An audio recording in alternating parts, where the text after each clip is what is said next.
As a warning to those with zero sense of humor, or are otherwise, little bitches, please stop listening now. Dr. Chada, and the bearded Techy, will most certainly cross lines of moral decency, that are well beyond the average shit and fart joke you may be used to. The show is unscripted, and in the moment, so, who knows what will fall out of their dirty little mouths. That being stated, please give them a thumbs up, subscribe, and feel free to chime in on the conversation with a comment.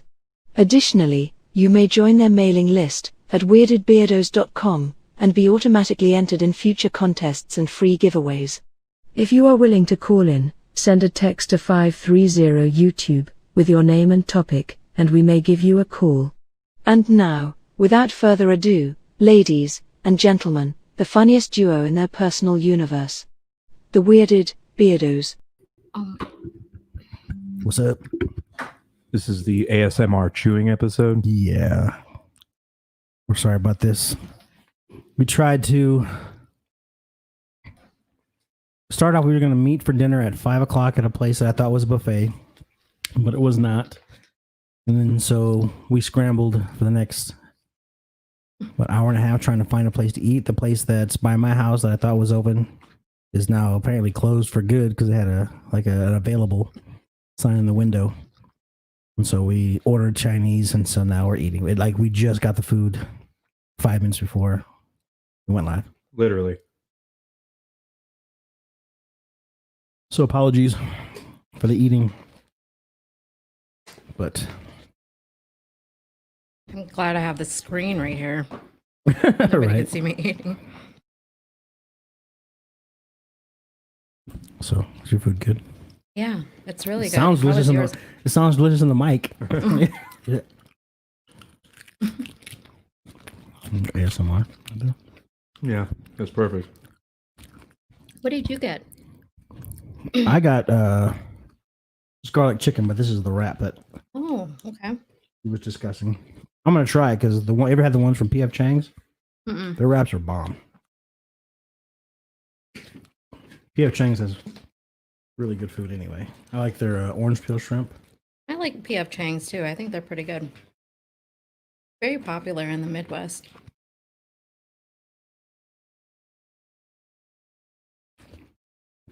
Is there any around here? They don't have payways, do they? I never heard of that. It's the fast food version of PF Chang. I've never heard of that one. Same. I think it's the same company. Yeah, they made this rice soup. It was called congee. That's what Vietnamese people call it. It was really good. That's what you got there? Is it on par? Oh, the soup is behind me, and I'm not entirely sure. You want that? Is this yours, or is this for someone else? It's my pubes. Those are my pubes. It's definitely Asian. Yeah. No one else here with long black hair. I blame you, honey. She sabotages me constantly with her shedding. I swear to God, she loses 10 pounds of hair a week. It's a payback for him pissing on me in the shower. That never happened. Keep making that up. I'm inclined to believe her, if we're going to be honest. But I can tell you some crazy stories. Are you a golden shower guy? A golden brown, if you will. Golden brown? Well, because me, I'm brown. Oh, okay. It's not like I couldn't. We'll discuss after the interview. We'll get into that story later. We won't be kicked off YouTube or Facebook based on the story. Not really the dirty story. Sounds like if it's called golden brown. Let's say I almost died You almost died? for peeing on someone in the shower. Not someone, as my ex-wife. But Oh, you almost died. Happened to me. Yeah, pretty much the same thing.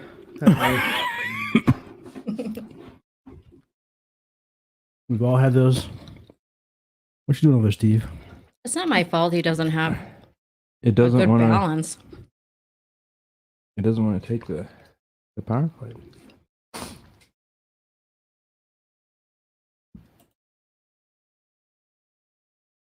Still want to do what? Still turning you off? It should be good now.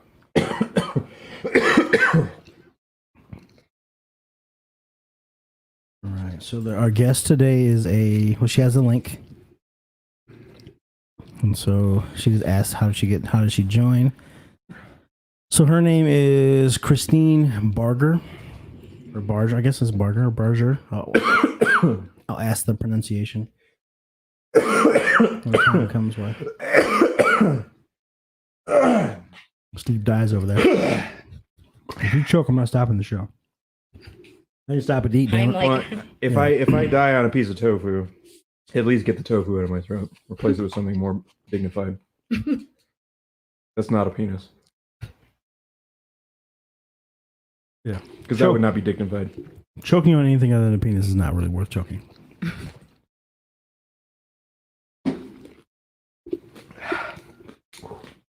I've had Mountain Dew since last time I got it here 3 That's minutes.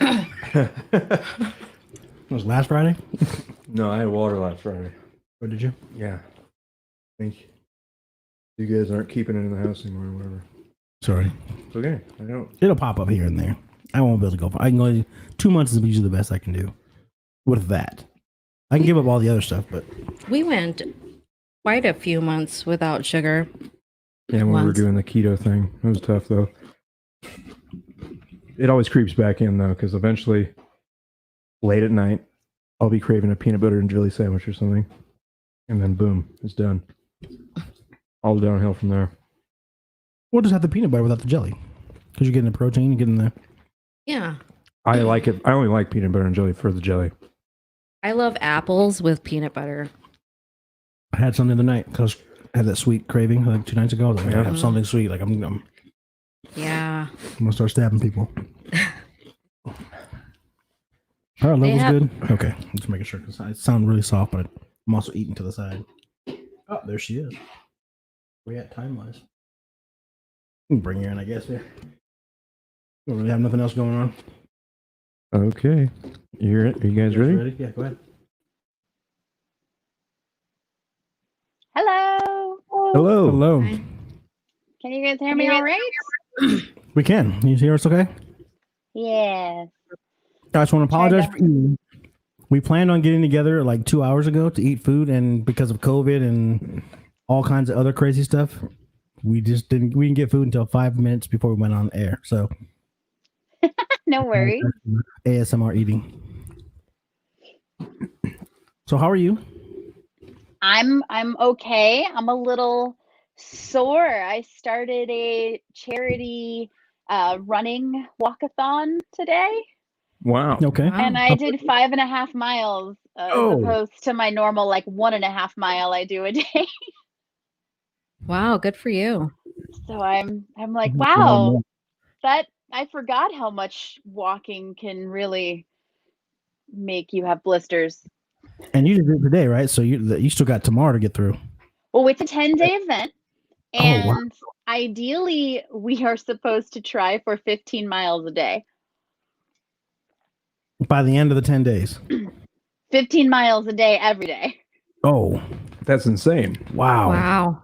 So that's the max we can do. We can do less than that, but the max is 15 miles. But we're playing on teams, and the more miles you get, the team with the most miles accumulated gets more money for their charity. So Okay, so you're letting your charity down is what I heard. I gotta get out there after this and do more. I came back, showered, and sat down. So my hair's still wet from my shower. I was like, oh, let me get over there.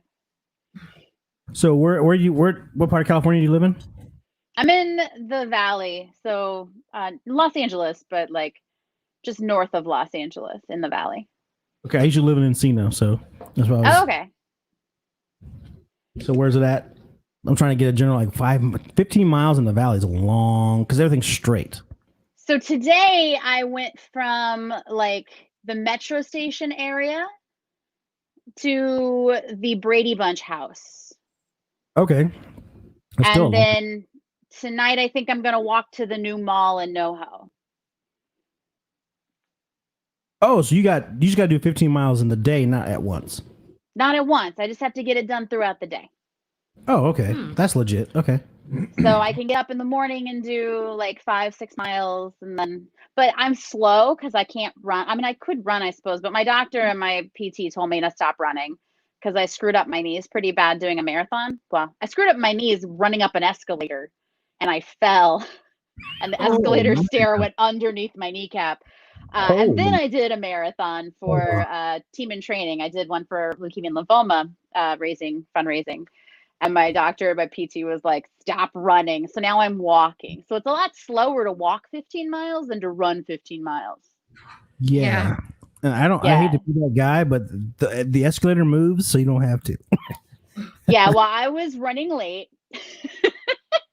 and I was in a hurry to get to my my Mountain Dew addiction so I could get back in time for my break. And I ran up an escalator. Mountain Dew addictions. Yeah, Jeremy has a pretty severe one. I gave up sugar on Monday. Oh, so congratulations. How are you doing? Actually, I'm not doing too bad because I gave up lactose the prior 2 weeks. And so I think that made it curbing one sugar at a time. I think that made it a little bit better going into it, but I'm still, last night I craved a Mountain Dew, and last night I dreamed about drinking a Mountain Dew. And so my body is like, bad. It's getting it took me years to give up Mountain Dew. Like I tried for years. And when I was in college, I was drinking 4 liters a day. Wow. And I had to give it up. Like I had to. And so it's been almost a year since I've had a Mountain Dew. And then I gave up processed sugar about 2 weeks ago. So I'm eating fruit, but I'm not eating any like processed like white sugar, like, you know, like what you would spoon into your coffee. So it's a change. I guess it's that age where I'm like, if I don't get healthy now, like I'm never going to be healthy again. Right, because I'm 45, and it's like one of the things, if I don't do it, I'm going to, I'm 50, I'm just like, fuck it. I'm just gonna Yeah. Annoying. I think I went through this once before, about 10 years ago. So hopefully this time it sticks better. Right. Well, good luck with that.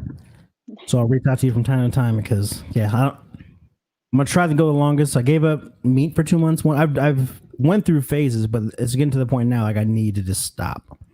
Because my only real vice is soda, but I can't give up soda without giving up the sugar because the sugar is gonna lead me back to the soda. So I gotta. That's the thing. I found that I was switching up. I wasn't getting that Mountain Dew, so I was eating donuts. Yeah. Your body's gonna crave that sugar from some other source. Yeah. So the only way to get through is to give it all up at once. I knew it was a bad day when I went to Voodoo Donuts at Universal City. And I finished the box. I got a dozen. I finished it before I got home, and I was in the car. So it's only like an 8-minute drive. And I was like, I just want one more. I'm just going to have one more. I'll save one for my husband. Nope. And then you had a glass of Mountain Dew to wash it down. I was like, there's a problem. I have a problem with sugar. Well, to your credit, Voodoo Donut is like insanely good. So it's difficult. It is very good. Is there one here? I've never had it. Yeah, it's right off Colfax. And what? Like just a few blocks down from Broadway. Oh, like downtown. Mm-hmm. Okay. So yeah, Voodoo. I've definitely polished off. I remember one time I polished off a dozen Krispy Kreme, and I got this weird thing. It's called sulfur burp. And so, like every time I burp, it smelled like sulfur. You remember that? Oh, that was horrible. So you were like a little dragon. Yeah, pretty much. But someone that, a dragon that no one wants to kiss or be near or speak to or get anywhere near my face. So you're more like a salamander. Yeah, pretty much. Yeah. Oh, man. Sad but true. So obviously you're a ventriloquist, and we can get to that. But my main question is, how did you feel? Because you have 775,000 TikTok followers. Mm-hmm. Is that right? Something like that. Right. It's still a ridiculous amount. What was the feeling when you heard it was possibly going to go away? Whew. okay, so I don't like to speak about politics very much with my brand. If you want to hear about it, you can hit me up on Facebook because I don't really stay on brand on my personal Facebook. I talk politics there, but I was angry at the president. Okay. Like I was angry at the president. I was like, you can't do that. That is not something you have the power to do. What are you doing? Like another thing that you can't do that you think you can do. And I was so angry. And then I was like, I may lose my ability to reach out to what's become an external family for me. Of course. Yeah. So I was sad. And then I was again angry because I just finally got to the point where I was like, I'll start doing brand deals. I'll start doing some things to actually like monetize this family that I have built, like and using that ability that I have to reach a lot of people where I can get brands to give me money to do that. And I hadn't really been doing that before. And it was something I just kind of started maybe like during the pandemic because all of the acting jobs pretty much went to a halt. So there was no work. So I was like, well, I need to figure out how to really like make this business my business. Right. Yeah. And so here I am, like, I just figured this out. I just figured out how to monetize. I just figured out how to do brand deals, and you're going to take this away from me? I was angry. I was really angry. I can imagine the potential you have, because I know people who are influencers that aren't even at the 250,000 yet. And you're almost to 1 million. Like, and the fact that you weren't taking advantage of that, I'm kind of upset with you in general. Well, but I really wanted to stay authentic without having anyone feel that maybe what I was doing wasn't authentic. Like I knew that I could be authentic and do brand deals, but I wanted to make sure that I was at a place where I felt comfortable that I could do that and no one would go, I don't trust you anymore because now I know you're selling to us. And I felt like once I got to like around 500,000, I was like, people expect it now. I think it's okay. Because sometimes when you're a smaller creator and you start monetizing too early, your fans get a little distrusting or frustrated. And Yes. I didn't want that to be the case because that's not why I was doing TikTok. I'm doing TikTok because I love my fans. I wasn't doing it to be a business. It was fun for me. And I've been doing it for fun. And to, have an audience is great. And to be able to share my message and bring joy to people and be able to speak about important things to me like Black Lives Matter and reach people. That was why I was doing it. It wasn't until the pandemic where I was like, I really have to make another source of income. Where I was like, now I will monetize this. Because I hadn't really been looking at it because I didn't need to. Right. And I have AdSense on my YouTube and I have other, sources of income through social media. And TikTok has been a blessing because it's opened up doors to other platforms and places that have allowed me to create content and have paid me for that, where I don't have to worry about dealing with brands or feeling like someone might think that I'm selling out.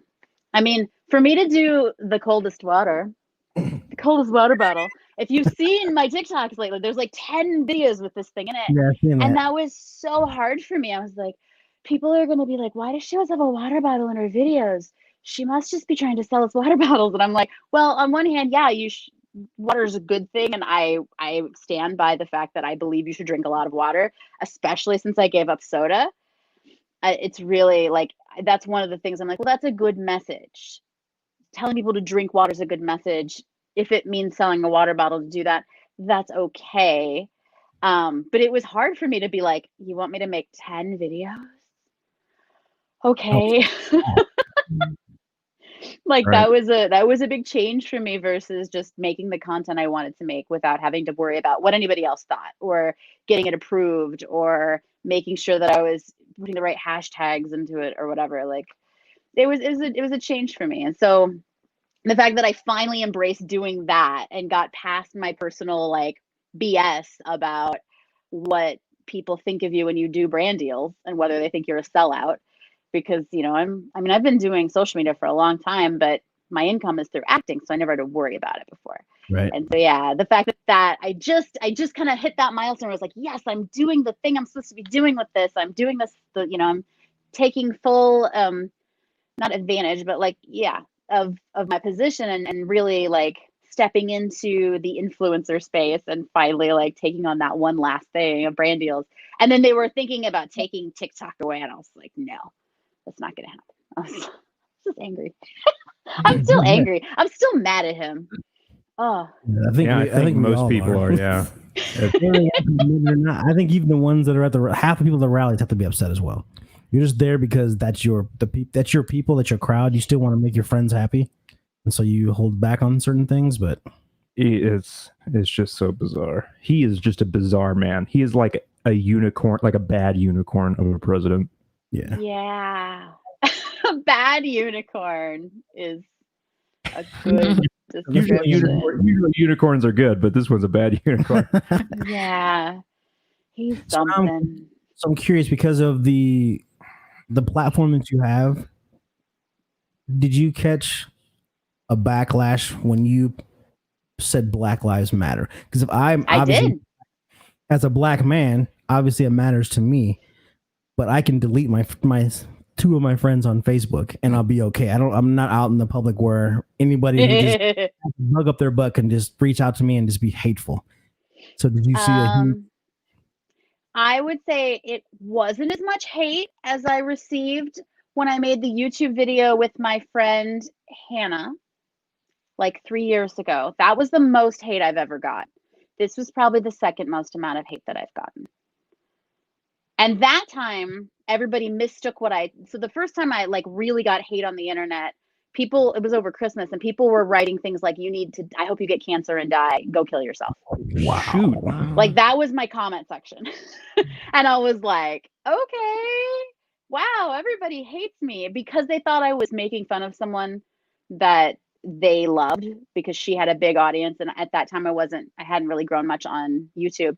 And so people found it and thought that I was like making fun of, in a mean way, my friend, who's actually my in real life friend, who knew that I was going to make this video and thought it was hilarious, where my dummy was parodying her video that blew up, where she basically burned her hair by doing too many chemicals on it. She like bleached it and dyed it and did something else. And she burnt it so bad she had to have it shaved. Oh. And she went viral. And she blew up and became a big YouTuber from that. And she was past the like upsetness of it. And she was like, that'd be really funny if you did that. So she knew ahead of time I was going to do it. I'm like, are you sure? And she sent me the video. Like, she actually sent me the sound files and everything, because I couldn't figure out how to get it off of YouTube, because I'm not really very skilled with like the technical stuff. So like she even basically kind of helped me make it, but nobody knew that. And so everybody thought that I was just this hater who was making fun of this like girl that they all loved. And so people were like, die, just go kill yourself. But it like, I couldn't figure out how to turn notifications off on my phone, and it was Christmas and I was visiting my family. So whenever I had service, because it's not like Indiana has good service, but when I did have service, it was just like beep, beep, beep. And I'm like, oh, everyone hates me so much. The Black Lives Matter stuff wasn't as bad as that. It was still a lot of hate, but I don't think that there'll ever be a time where I will get that affected by hate again, because now that I've had that first experience of like, it was so much hate, and I had no idea it was coming, that all of a sudden like the video blew up and everyone was just like, they wanted me dead. They wished me the worst, most painful deaths they could think of, and they wrote them out for me. So now I don't know if I'll ever feel like hate's that bad. I'll be just like, oh yeah, I got some hate on my video. But I got a lot. And the thing that made me the most on that Black Lives Matter wasn't even the hate they had towards me. It was the hate they had towards the fact that Black lives should matter. Yes. They were coming in with like, well, all lives matter, and just all that stuff. The stuff they say. And I'm just like, what is wrong with you people? Yeah, I'm going here. Like, why are you so angry at someone because they look different than you? Like, I have a hard time wrapping my head around it. Yeah, I don't get it either, and it's hard to explain sometimes. Like, at no point did anybody say all lives don't matter. It's just that people that look like me are dying unnecessarily, and we really not like that to happen, please. Right. It's like when the World Trade Center went down, everybody's like, remember 9/11, remember the World Trade Center, but no one was like, yeah, but all the other buildings matter too. Right. And the one, we could come together with that because we had a common enemy that wasn't us. Right. And so now that we have an enemy that might potentially be us, and I think a lot of these people just feel bad, and instead of embracing, hey, I may be wrong about something, I'm just gonna be angry and call you names. Like I know you are. Like it's weird, and I couldn't imagine. Like, when I was doing the research on some of your videos and stuff like that, and I saw that you had the Black Lives Matter, I was like, wow, I wonder what kind of, because you're out there. It's out there, it's out there forever, and that's like we like going live because once we say it's done, and you can't edit yourself.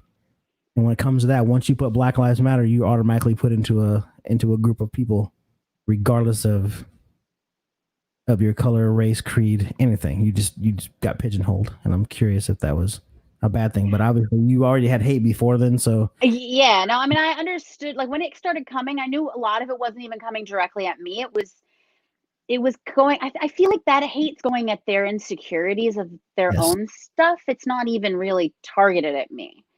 Some of it was like, well, you're a dumb liberal, whatever. And I'm like, sure, I'll take that. Like, call me liberal all you want. It's just so painful when you say that I'm a snowflake. Ouch. Right.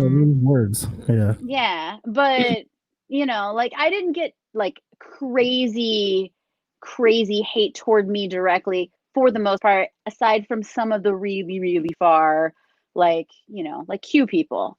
Like they didn't like it. But if you're a Q person, maybe you're not my people. Maybe you shouldn't be my fan. Maybe I'm not your style of humor or your style of messages, like maybe that's not a good fit. QAnon, yeah. Yeah, it's new hate group that's kind of floating out. Wait, you don't know about QAnon? I'm obviously in the dark about something here because I had never heard of it yet.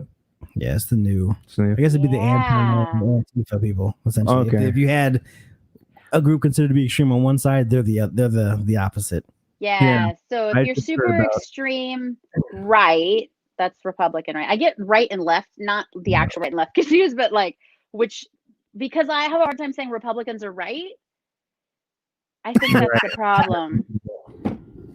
So if you're really far right, you could be QAnon, which is like a conspiracy theory group that is very big into thinking that there are bad people that are really deep into like pedophiles and stuff like that. Like that's like they have all these conspiracy theories about that, and like Pizzagate, and they kind of encourage this hate toward stuff that's liberal or Democrats.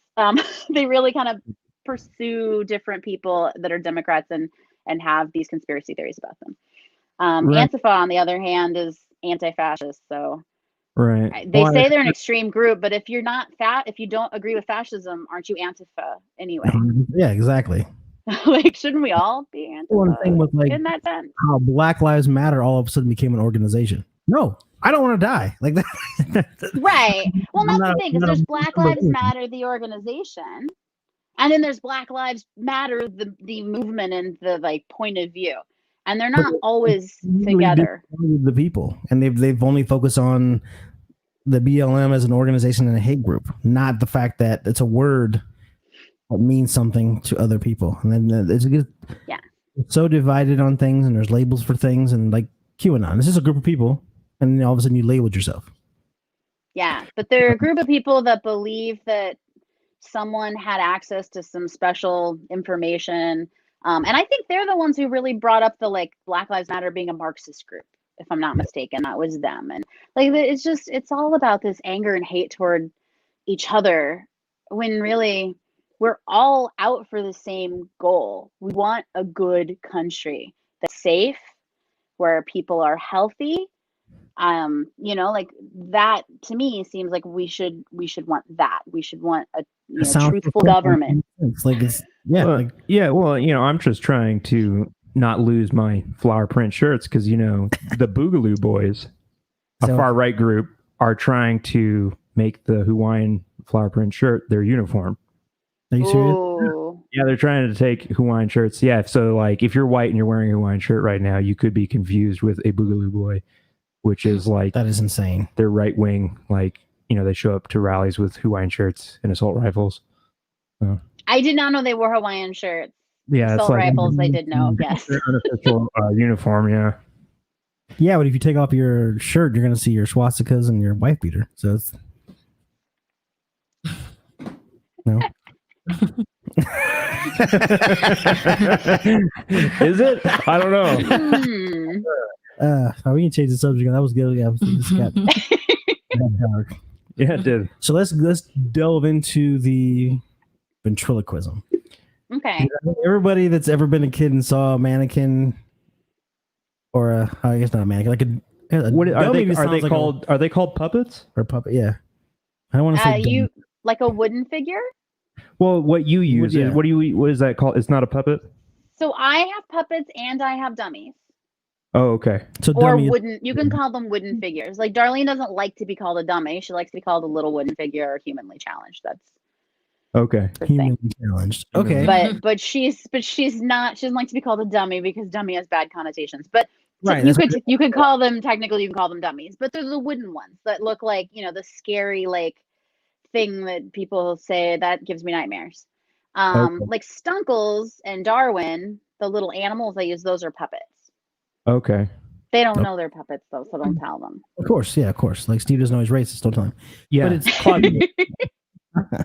So, like, I think everybody was a little kid and saw a ventriloquist and realized it was a real thing, wanted to try it, but no one ever really dives headfirst into it. But only a small, and even those that do, only a small few actually crack through. So, at what moment in your life you're like, you know what, this is what I'm gonna do for the rest of my life?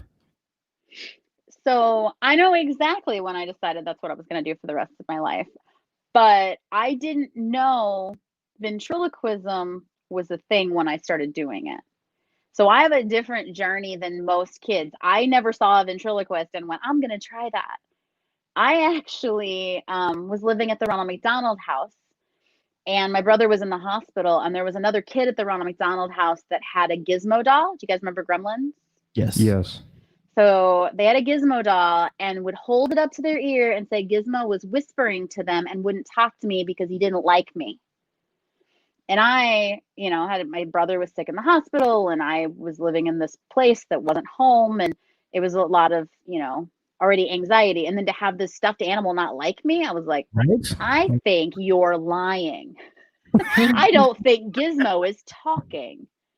So they, you know, they kept saying, no, Gizmo's talking to me. I won't talk to you. And so I made my teddy bear talk out loud to everybody around them but them, because I wanted to prove that my teddy bear really talked to everybody and not them. And so that's how I started doing ventriloquism. I didn't know it was a thing. I just figured I could make my teddy bear talk without moving my mouth, and it would sound like the teddy bear was talking. So therefore, everyone would believe the teddy bear talked. So how old were you at this time? I was like 5. Wow. Um, And yeah. you just kept doing it from there, or? So then my parents got me a puppet. My brother passed away. I started using the puppets as a way to like have friends and talk through them. I performed for the church, and then I performed for a Shriners Grief Camp for kids who lost loved ones. And I told the kids at the Shriners Grief Camp my story about how my brother had passed away and that I started doing this thing with puppets to try to make people laugh and tell jokes and make them not, you know, so they didn't have to think about the bad thing in their life that was going on while they were watching me. That was kind of my goal. I just wanted to make people laugh so they'd forget about all the terrible things going on in their life for just that, you know, 5-10 minutes, whatever it was. And those kids at that Shriners Grief Camp were so excited to hear someone so young, because I was still just a kid at the time, that they wrote crayon letters to me saying that like I had inspired them. And I was like, I can inspire people and I can make them forget their troubles. I want to do this for a living. And Is this a job? I'm going to do this as a job. And so that's all I ever wanted to do. I went to school for theater. I don't necessarily care if I have a puppet or don't have a puppet to make people laugh. I like making people laugh without puppets. I've done a lot of movies and stuff too. Not a lot. I wish I've done, a few movies and some TV. But it's mostly comedy. If you notice when I get cast, even on a serious show like Dexter, I'm usually kind of comedic relief, or like ER, I was comedic relief. So like I'm always kind of this funny moment or on a funny show. So it's always kind of been in me to like, I really love making people laugh.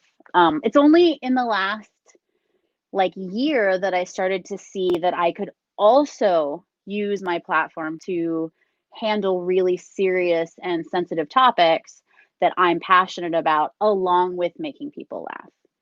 That's not something that I was doing before as much. Okay. I think it's because comedy is tragedy. Sure. And in order to make people laugh, you've got to understand the tragedy in the moment. And I think that's what drives my comedy and my humor as well. Is like the world is so dark and absurd. I just want to make every moment that I'm with somebody not. And if I can make the random clerk at the grocery store laugh or giggle, or just catch them off guard in that moment, because I don't know what they go home to. I like to believe that moment, that 2 or 3 moments they spent with me, was the best part of their day. That's kind of egotistical and all that stuff, but at the same time, I enjoy, and as a chiropractor, I help people all the time. It's like there's no better feeling than being able to do that, especially I get paid to do it. And so it's awesome that you are now discovering that your voice is louder than it was before. If that makes sense. Yeah, it's something that I just was actually talking to a career coach about the other day, and I was like, she said, you're changing, right? I'm like, I am changing.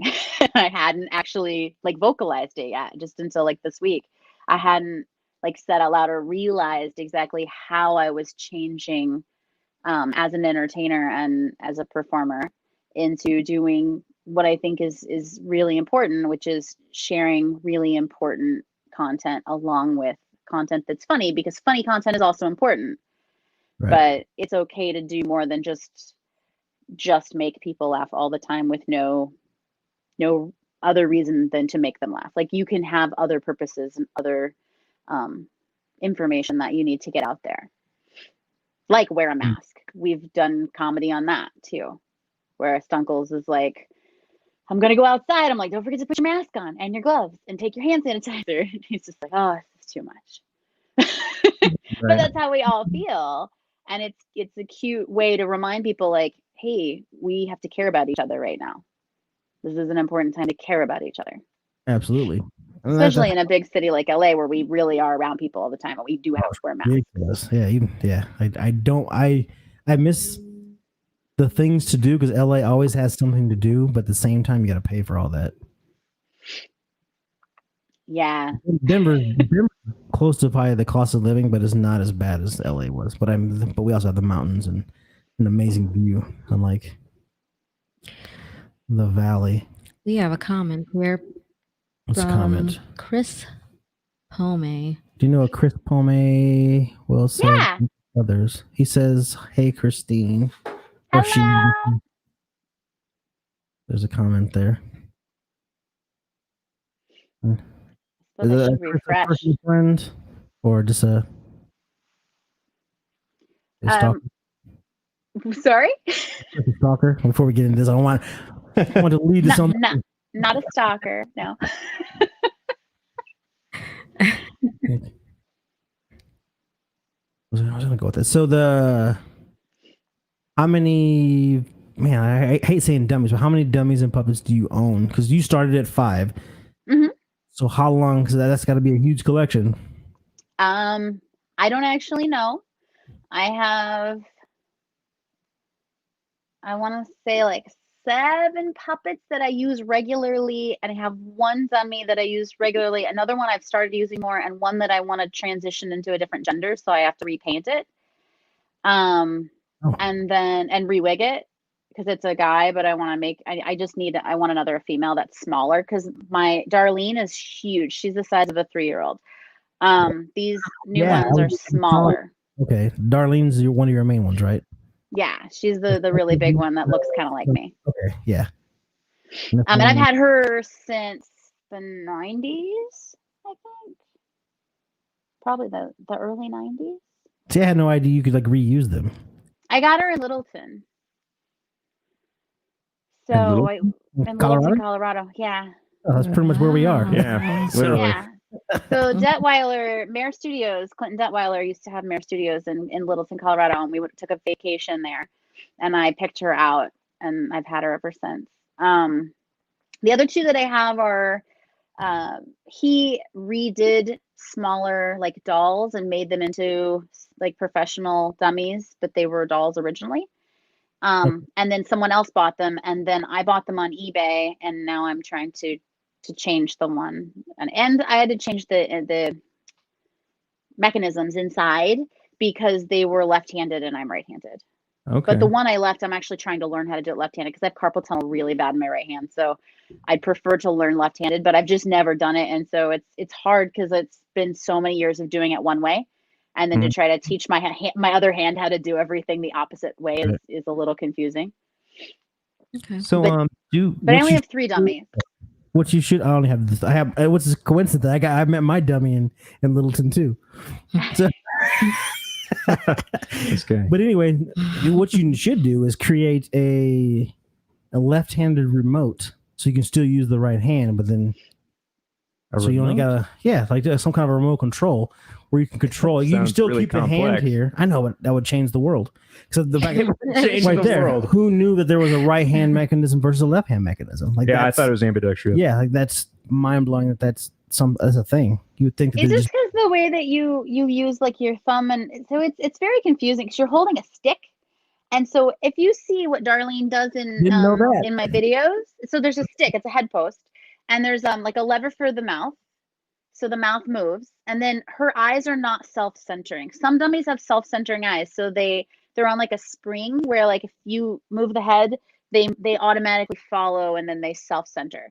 Hers don't do that. So her eye movement is all done by me inside. So there's like a little wooden thing that I move up and down that like it like goes back and forth to center her eyes and move her eyes right or left. I do all of her winking and all of her blinking myself on like little buttons, like levers that I pull down on.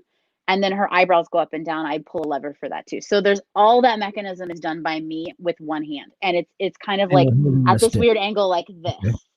So it puts a lot of pressure on this part of my wrist. So it's like the top part of your thumb. So for Jeff Dunham's jalapeno on a stick, is that pretty much what's going on with the mouth, what he shows? I think he's just doing the mouth on there, right? On the back with his thumb. I'm saying that's kind of what's going on inside. Yeah. Okay. Yeah. The jalapeno is a dummy. It's a jalapeno on a stick. The stick is the dummy head post. So do ventriloquists have like conventions? Do you hang out with other ventriloquists?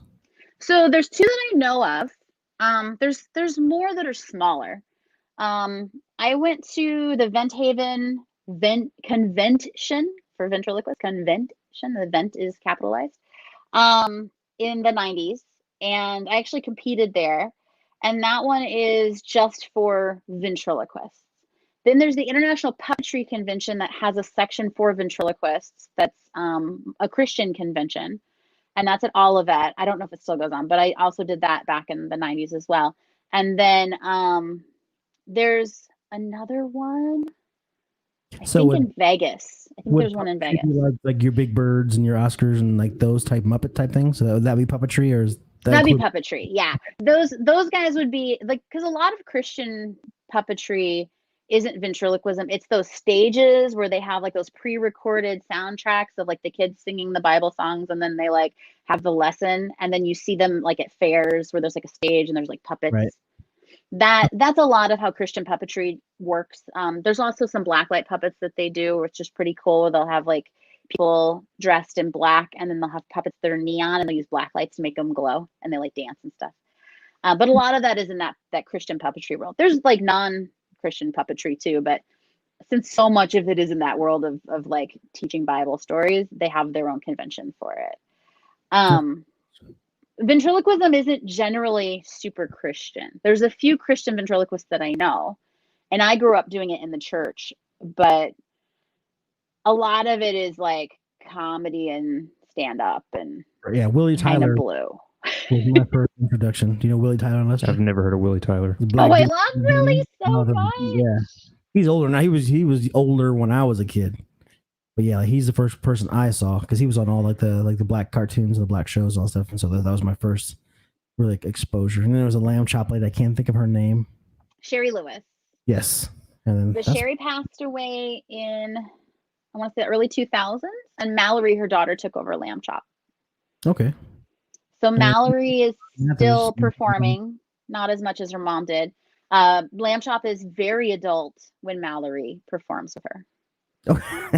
Okay. I was shocked the first time I saw Mallory perform with Lamb Chop. I was like, what is wrong with Lamb Chop? She would never say that. Lamb chop is not a woman. She's super grown up. It was the Magic Castle. And that's where I know Willie from too, is the Magic Castle. So that's really cool. Wait, you can get into the Magic Castle as a ventriloquist? Yeah, you can audition as a ventriloquist. We're an allied art, or like a sister art. So like a juggler who's really like a professional juggler or a professional sword swallower, professional contortionist, they're all in that allied arts world. I also do magic now, but when I auditioned, I did more of like parody magic. It wasn't real magic. It was like Darlene would look away, and the person would show, like the person on stage would show the audience a number on their hand that I could see, but Darlene couldn't, and then Darlene would read their mind. Gotcha. So stuff like that. So it was more like jokes. But we actually did real magic on Penn and Teller Fool Us. So if you've seen that, that's Mengelism that Darlene did with Carrot Top, which was really cool. I don't want to ruin it for you just in case. But that was really cool. But I'm blown away because if I'd have known, because I've dabbled in magic, but not on the level to audition for the Magic Castle. Had I known I did other arts, I could have swallowed a sword or something like that. Just for the that's not the only thing. I mean, you still have to be pretty professional at it. Like the reason that it was so much easier for me as a ventriloquist to get in is that I'd already been established as a professional ventriloquist for like many, many years before I decided to audition for the castle. It wasn't like I just picked up a puppet and said, I'm going to learn ventriloquism for a week and go audition. Like you'd have to like be really like a really skilled performer with kind of a resume of performing.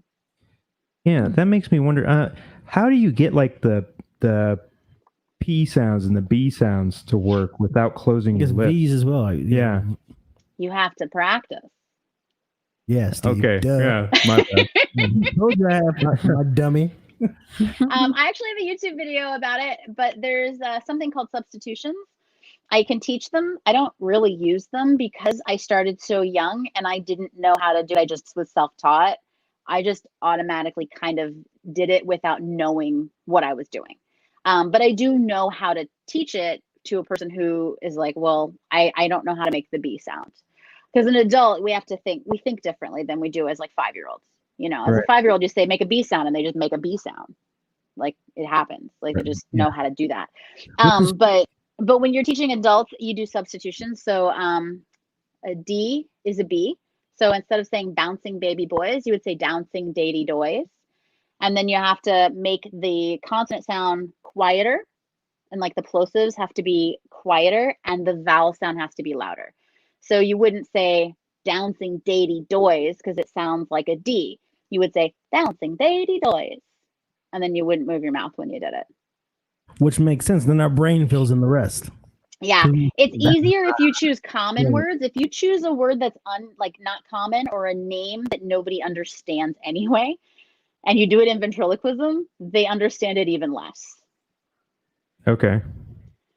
So it's very hard for people to like pick up on something that wouldn't make sense. If you're saying Peter Piper picks pickled peppers and you're using a T instead, and you're saying teeter totter tickled peppers, but you're doing it in ventriloquism, they're going to know what you're saying most of the time. Yeah, we're going to hone in pretty soon. Because they already know, especially if you set them up ahead of time. And that's part of a trick too that I teach is like, well, if you're going to have your puppet say Peter Piper picks pickled peppers, ask the puppet, say, what tongue twister do you know? And they could say teeter tighter. Oh, Peter Piper, you know that one?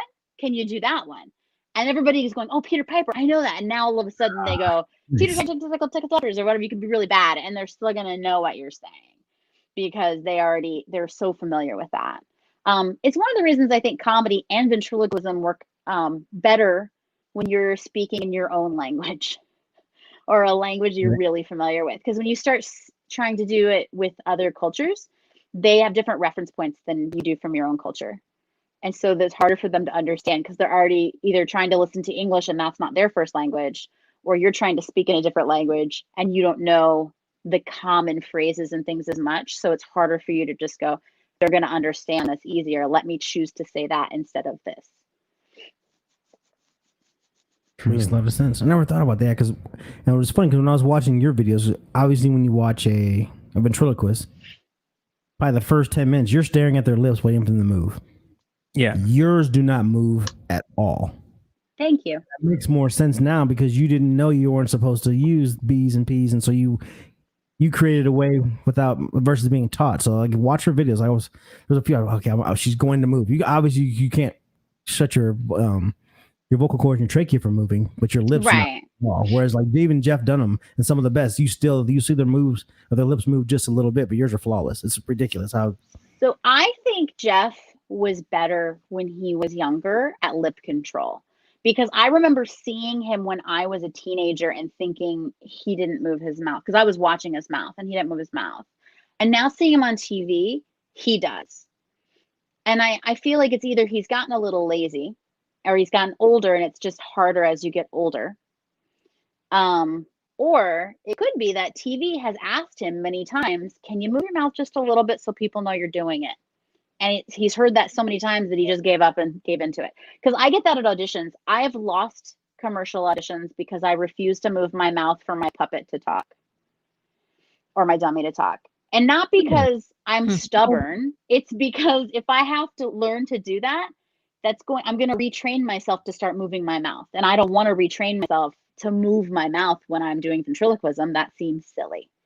Right. So they're like, it looks too much like voiceover. And I'm like, well, get a worse ventriloquist then. And they do. I want the illusion. Like we obviously know it's you talking. But if you're so good that your mouth doesn't move, bravo, because that's the illusion of it. That blows my mind. And that's how you get into the magic castle as a ventriloquist. Yeah, you nail the illusion of it. You've got to be worse to get the So Jeff, people have told me like you've got to move your mouth just a little bit so people know you're doing it. Otherwise, they're going to think it's voiceover for TV. But, that makes sense. Because people are cynical. So, she's not really doing that. That's a voiceover. Which is so weird to me because, now it's not as much because people know I'm a ventriloquist. And I think that I've built enough of an audience in different platforms that people would go, clearly they're going to know. They can look her up and know she's a ventriloquist. But when nobody knew who I was in Hollywood, I came out here brand new and they were like, no, people are going to not believe that you're doing it. That's what they said. No one's going to believe you're that good. Right. Pretty much. It's going to be voiceover quality. Okay. So, it's possible that he is that he was that good when I remember seeing him live, and that he can be that good, and he may be choosing to move just enough that people know he's doing it. I don't know. Yeah, that makes sense.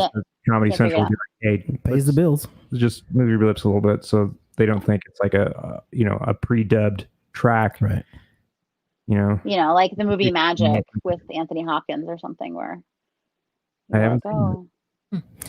You should watch Magic. It's good. Magic? Is it? No.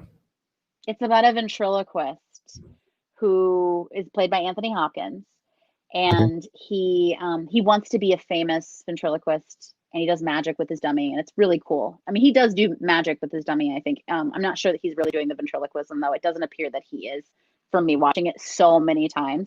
But he's playing this ventriloquist who then gets kind of some fame and kind of has a meltdown and then runs off to escape Hollywood and the stress of that and fear of having to take a mental health exam for like his own series or something like that.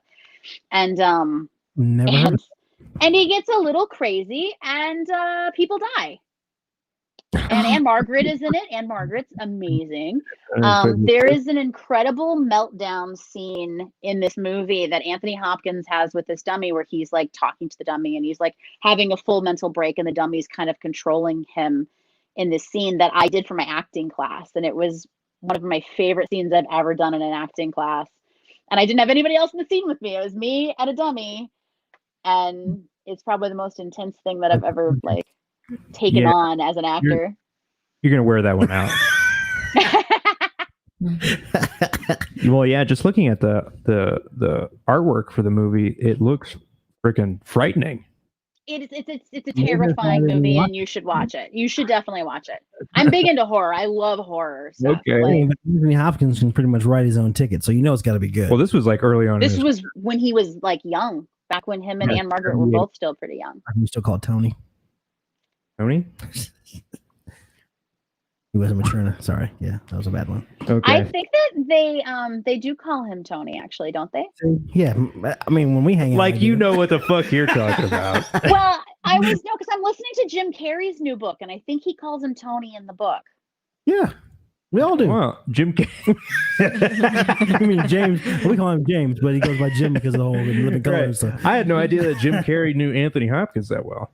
To be calling him Tony. Jim Carrey may or may not. The book is not necessarily all true. Oh, okay. So I'm not sure. But it's an interesting book. If you haven't listened to it or read it, I'm listening to it on tape while I walk because I'm walking so much. Yeah, I love audiobooks. So yeah, it's a weird book. It's a weird book. Jim Carrey is a strange man who I still respect a lot. Right. But he's a strange duck. Yes, indeed. But again, it's the comedy, it's tragedy because he started as a wacky comedian and the world crept in. Well, I mean, his father. Well, his world wasn't. Went bust or whatever. Right. But he's also Canadian, isn't he? Yeah, he's Canadian. Yeah, that's why. Yeah, but his world wasn't great before he became famous. Like he had some struggles as a kid. Yeah. Well, I know one of his girlfriend. One of his girlfriends committed suicide, and that had a huge effect on him. So that's what I read anyway. Was that the girl that killed herself dressed like Marilyn Monroe? I'm not exactly sure. I didn't. It didn't go too deep into the woman's I know death. this in just regular knowledge. But I remember they had broken up, and then she killed herself. But it's not the same one. Okay. The one that I was just listening to in the book, I think maybe was like a third part of a relationship of sorts. And she came over and she overdosed in his room while his real girlfriend, like his main girlfriend, was not there. She was off interviewing with the guy that does all the amazing Quentin Tarantino. Oh. And then she came back and found out that this girl had or I don't know if she actually died, but she overdosed in his place apparently. I don't know. This book is so crazy. Like you should definitely check it out. I don't know misinformation. She broke in. Yeah, how do you explain that story away? Like, why was she even here? No, she wasn't here. She said she was cleaning. She said she brought a vacuum. Yeah, it's terrible, but it's a tragedy. But we try to bring light to the conversation whenever we can. Chris left a message there. Jim Carrey from California. California. Canada. He's from Canada. Yeah, he's from Canada. He lives in California. Yeah. Or did. I don't know if he still does. Well, he had put CA up here as well. So does Chris live in? Do you live in Canada or California? Do you know Chris personally? Chris is Canadian. I'm pretty sure. Hey, hoser. Canada, eh? Okay. We had a whole... Yeah, we just had another Canadian actress on not too long ago. Yeah, you go back to episode 10. Do you know who it was? Canadian actress. Gosh. Oh, man. Oh, that was my bad. I shouldn't ask questions that I don't know if you know the answer to. I can't remember her name. That's terrible. Oh, man. But she's only been in Canadian stuff, but she did a movie with Susan Sarandon. I can't now. Cool. But she was Canada's great. They have a great amount of work over there. Like one of my favorite shows shot in Canada. They just wrapped up season 15 of Supernatural like last week or 2 weeks ago. But she was saying, but I shot a movie in Canada. It's a nice place. They have great films and stuff. Yeah, that's the whole part of the episode we were talking about that, how like a lot of American movies are filmed up there. So like the Canadian actresses and actors don't get main roles, but they get a lot of extra roles because they're already up there. And that's pretty much her whole career was basically just being like that type of a character. Yeah, it's hard though to get Canadian work as an American unless you're like a name actor, because they have certain regulations and stipulations with the unions where they can only hire so many Americans. They have to hire so many Canadians or have auditions for Canadians. Because the role that I booked in American Pie, I had to have this whole thing where like I waited a month for them to do auditions in Canada trying to fill the role after they met me before they could say, yes, we can take Christine and cast her in this. That sucks. It was like a big thing. I had no idea American Pie was partially filmed in Canada. Not the original one. I'm not sure if the original one, it might have been, but almost all the spin-offs. So I was in the 7th one, I think, the 7th one. I auditioned for the 6th one, didn't get it, and auditioned for the 7th one and played Margie in the Beta House one. So there's like Book of Love, I think, shot in Canada, Naked Mile shot in Canada, Beta House shot in Canada. I don't know if Wedding did or not. I think no, Wedding didn't because I did background Wedding, and that was here in LA. Oh, Chris, I didn't tell nobody. I don't think anybody knows that. I don't think I've ever said that out loud before. But I did background on American Wedding, and then I was playing a role in American Pie Beta House. That's awesome. American Pie Wedding or whatever. But yeah, but it was fun. It's because we got to be in Toronto, and people are so nice there. Oh, they're so nice. Oh, the lady, her name was Courtney Lyons, by the way. I had to look it up, and I feel bad I had to look it up. I knew it was Courtney, but I couldn't remember the last name. sure. But she's like, yeah, we need to escape. Depending on what happens in November, we may be to Canada. But Chris also said Eugene Levy, one of his favorite comedians, which, Eugene Levy is amazing. All the people like from SCTV, Eugene Levy, John Candy, all of that from that are just absolutely hilarious. Very talented people come from Canada, and nice, genuinely nice, funny people come from Canada. Well, yeah, I think when you have a population, Canada has like twice the land that we do in North America. Yeah, and not even nearly close to the population. Like less than California for the entire place. I keep forgetting how big California is. And then I'm looking at like COVID numbers from around the world and ours from just Los Angeles. And I'm like, we have so many more cases than Germany, And then I'm like, oh yeah, but we're big. Like we have a lot of people here. You never or have like Canada. Yeah, when I lived in the valley, Germany, you never have to leave that area. Like you can go to Sacramento or something, but you never have to. There's so much, everything you need that the rest of the nation has is in LA County. You the Ventura County, but you never really have to leave because there's so much going on there that you forget how big it is until you try to travel somewhere. Like, oh my God, it takes forever to get to Santa Barbara. Like it's just. And when they start talking about like how big the fires are, like the Bobcat fire, I want to say they said it was as big as Denver or something, and I was like, what? But we have so much space, right? So, I mean, because we're just such a large state, but we have so many people crammed into tiny spots of our big, large state. Yeah, you go out to Lancaster, there's like 6 people.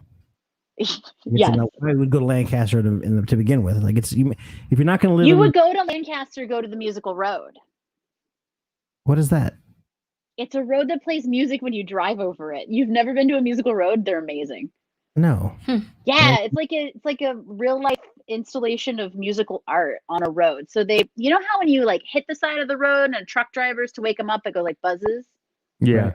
There's like those little divots. Well, they built the divots to actually hit notes. So when you drive down the road at the right speed, you'll hear the song. It's the old Western song.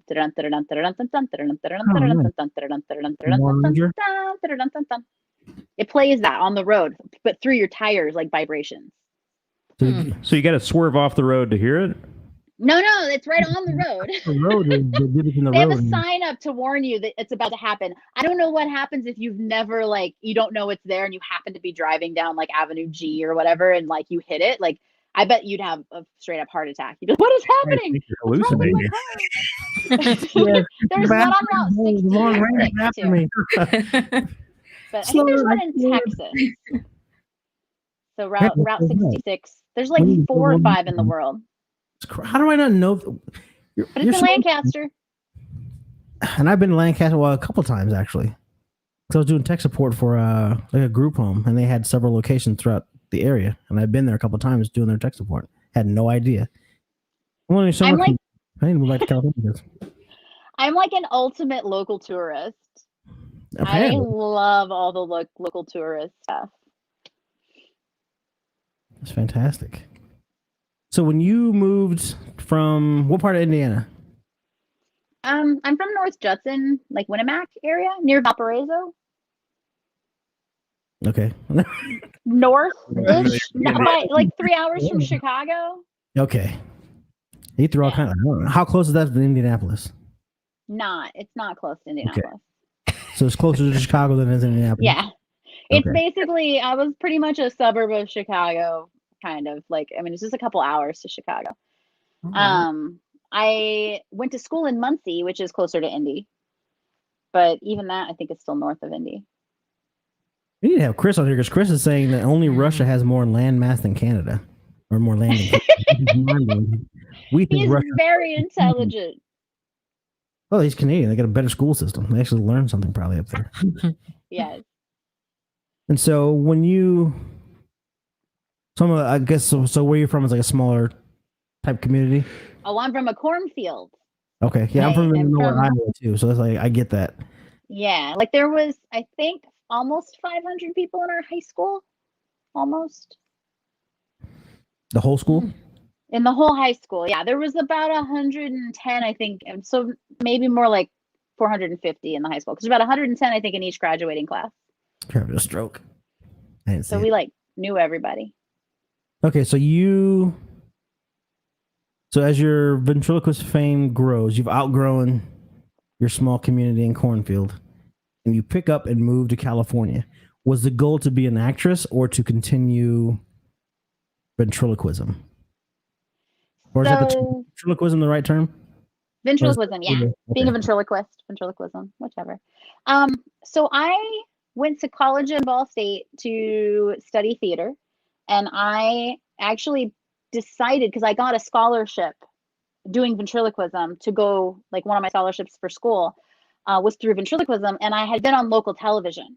And so everybody knew me because, Indiana local television, like people were like, "You're the girl with the puppet."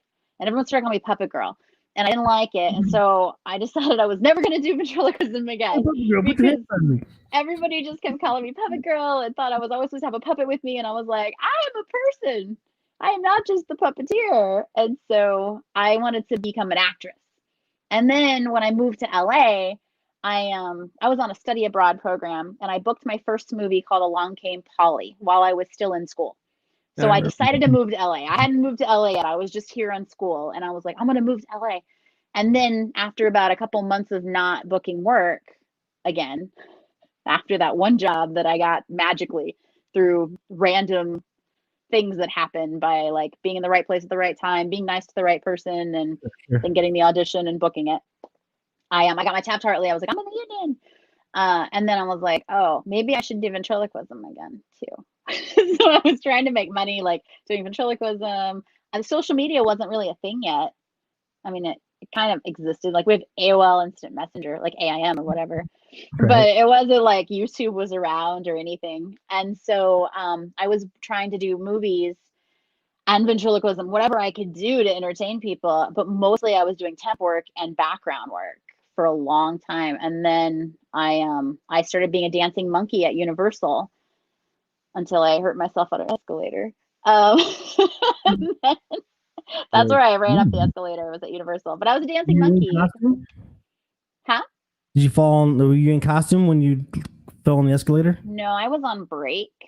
Okay. And I ran out because they didn't have Mountain Dew backstage anywhere. The only place that had it was Panda Express out on City Walk. So I ran out to City Walk, ran up the escalator, fell, ran back, got my Mountain Dew, ran back, and put the costume on, wrapped my knee in like toilet paper so nobody would know it was bleeding, and went to set and didn't tell anybody that I got hurt.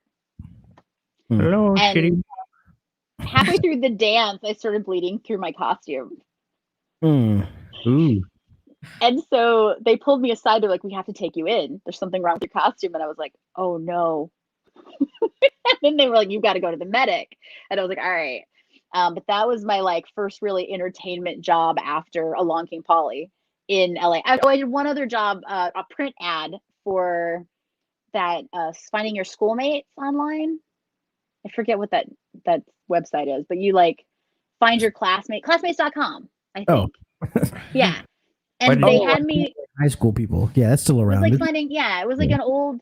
Anyway, they had me play like a character in a print ad from 1969, which was the year my mom graduated, and people started sending my picture from classmates.com to my mom, going, "Freda, we saw you on classmates.com." And she's like, "That's my daughter."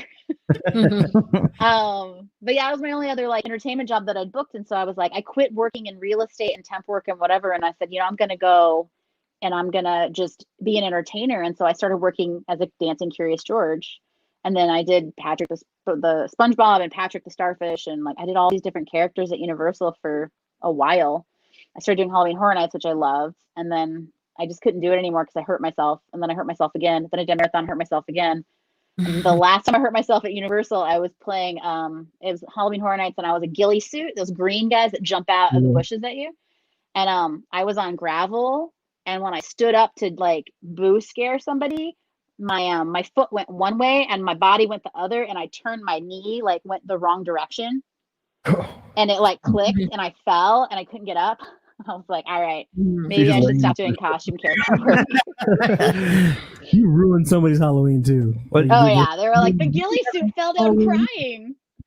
Did you ever get punched in the face doing that job? Yeah. And that job at Halloween Horror Nights, I got punched in not my face, but in a very private part of myself. And they ran off laughing, going, I sacked him. I was like, I am not a dude. But that still isn't pleasant. I got my chest grabbed a lot when I played this eyeless girl. This girl who had no eyes, so it looked like I couldn't see you, but I could see you. And free grab. They're like, she can't see me, and they did. They straight turned. They would like walk in front of me, and then I would be like sneaking up to like get their girlfriend or whatever, and they would turn around and just full on hands like out, grab me in the chest, and I was like, whoa, those are mine. You don't get to do that. That's not behavior that's appropriate at any point in your life. What are you doing? I'm a stranger. Yeah, this is that studios too, like a kid park. You guys have? Oh man, got all the boobs. They were everywhere. There's a this chick, man. If you get a chance, she has no idea you're there. You can just grab them anytime you want. But that's what people thought. Like, I have to get security, but like you could see, but you couldn't see that well to really be like confident that that was the guy if like they changed their jacket or something. So it'd be really hard to like call them out on it. And so most of the time we just kind of said, it's part of the job. I guess we deal with this like sexual harassment from guests day in, day out. Great upgrade. Oh, nowadays you couldn't get away with that. Oh man, you'd be toast. Yeah. Oh, yeah. You go to prison, probably. Oh, they would. You might not go to prison, but you might end up on probation. Yeah, it was it's hard being a character at a theme park. Like, it's a lot of work, and people don't realize how poorly people treat you, because you get punched. I got locked in a closet as a character a few times. I was working, you know how there used to be a haunted house at Universal? Like, there's an actual haunted house there, but it's gone now. But it used to be like old monsters. Mm-hmm. There's a couple of storage closets in there that open out to where the line queue goes. And so they had us hide in these storage closets and pop out at people because they wanted extra monsters during Halloween Horror Nights. But the problem was, if you were in the storage closet and the door closed, it locked on you. And there was no way to make it not lock. It just automatically locked. Oh, man. And so if we didn't hang on to the door hard enough and people would pull the door out from us, they'd lock us in and we couldn't get out. We couldn't scare anybody. We couldn't do anything. We just stuck in a closet until the end of the shift and somebody would come find us. Oh, that sucks. Unless somebody else, like, you knocked or whatever and somebody opened the door, like, looking to see if that was somebody in there. But yeah, that son of a bitch. You'd think Universal have a budget to remedy that. Yeah, a new I mean, just a little duct tape or something would have fixed it, really. Right. Just duct tape across the thing. But put paper off your knees and wedges it in a little we would put our foot in there, but then we learned not to do that, because you keep your foot there and someone would slam the door on your foot, and then you were like, nope, done. I'll just lock me in the closet. I don't care. I'll sit here till I break. Either way, nap time, right? Yeah, you're like, at that point, you just don't lose your voice screaming at anybody. You're just sitting in there. That's awesome. So we will. Yeah, is there anything else you wanted to add before we kind of conclude our stolen hour of your time? like a half hour, 45 minutes, but it was so interesting. So I apologize for. Oh, well, thank you. No, I mean, if you are interested in finding out more about if anybody's listening is like, well, I want to know more about this running thing that I'm doing. There's a bunch of different running groups online doing virtual events right now. This one, it happens to be Doctor Who themed because I like Doctor Who.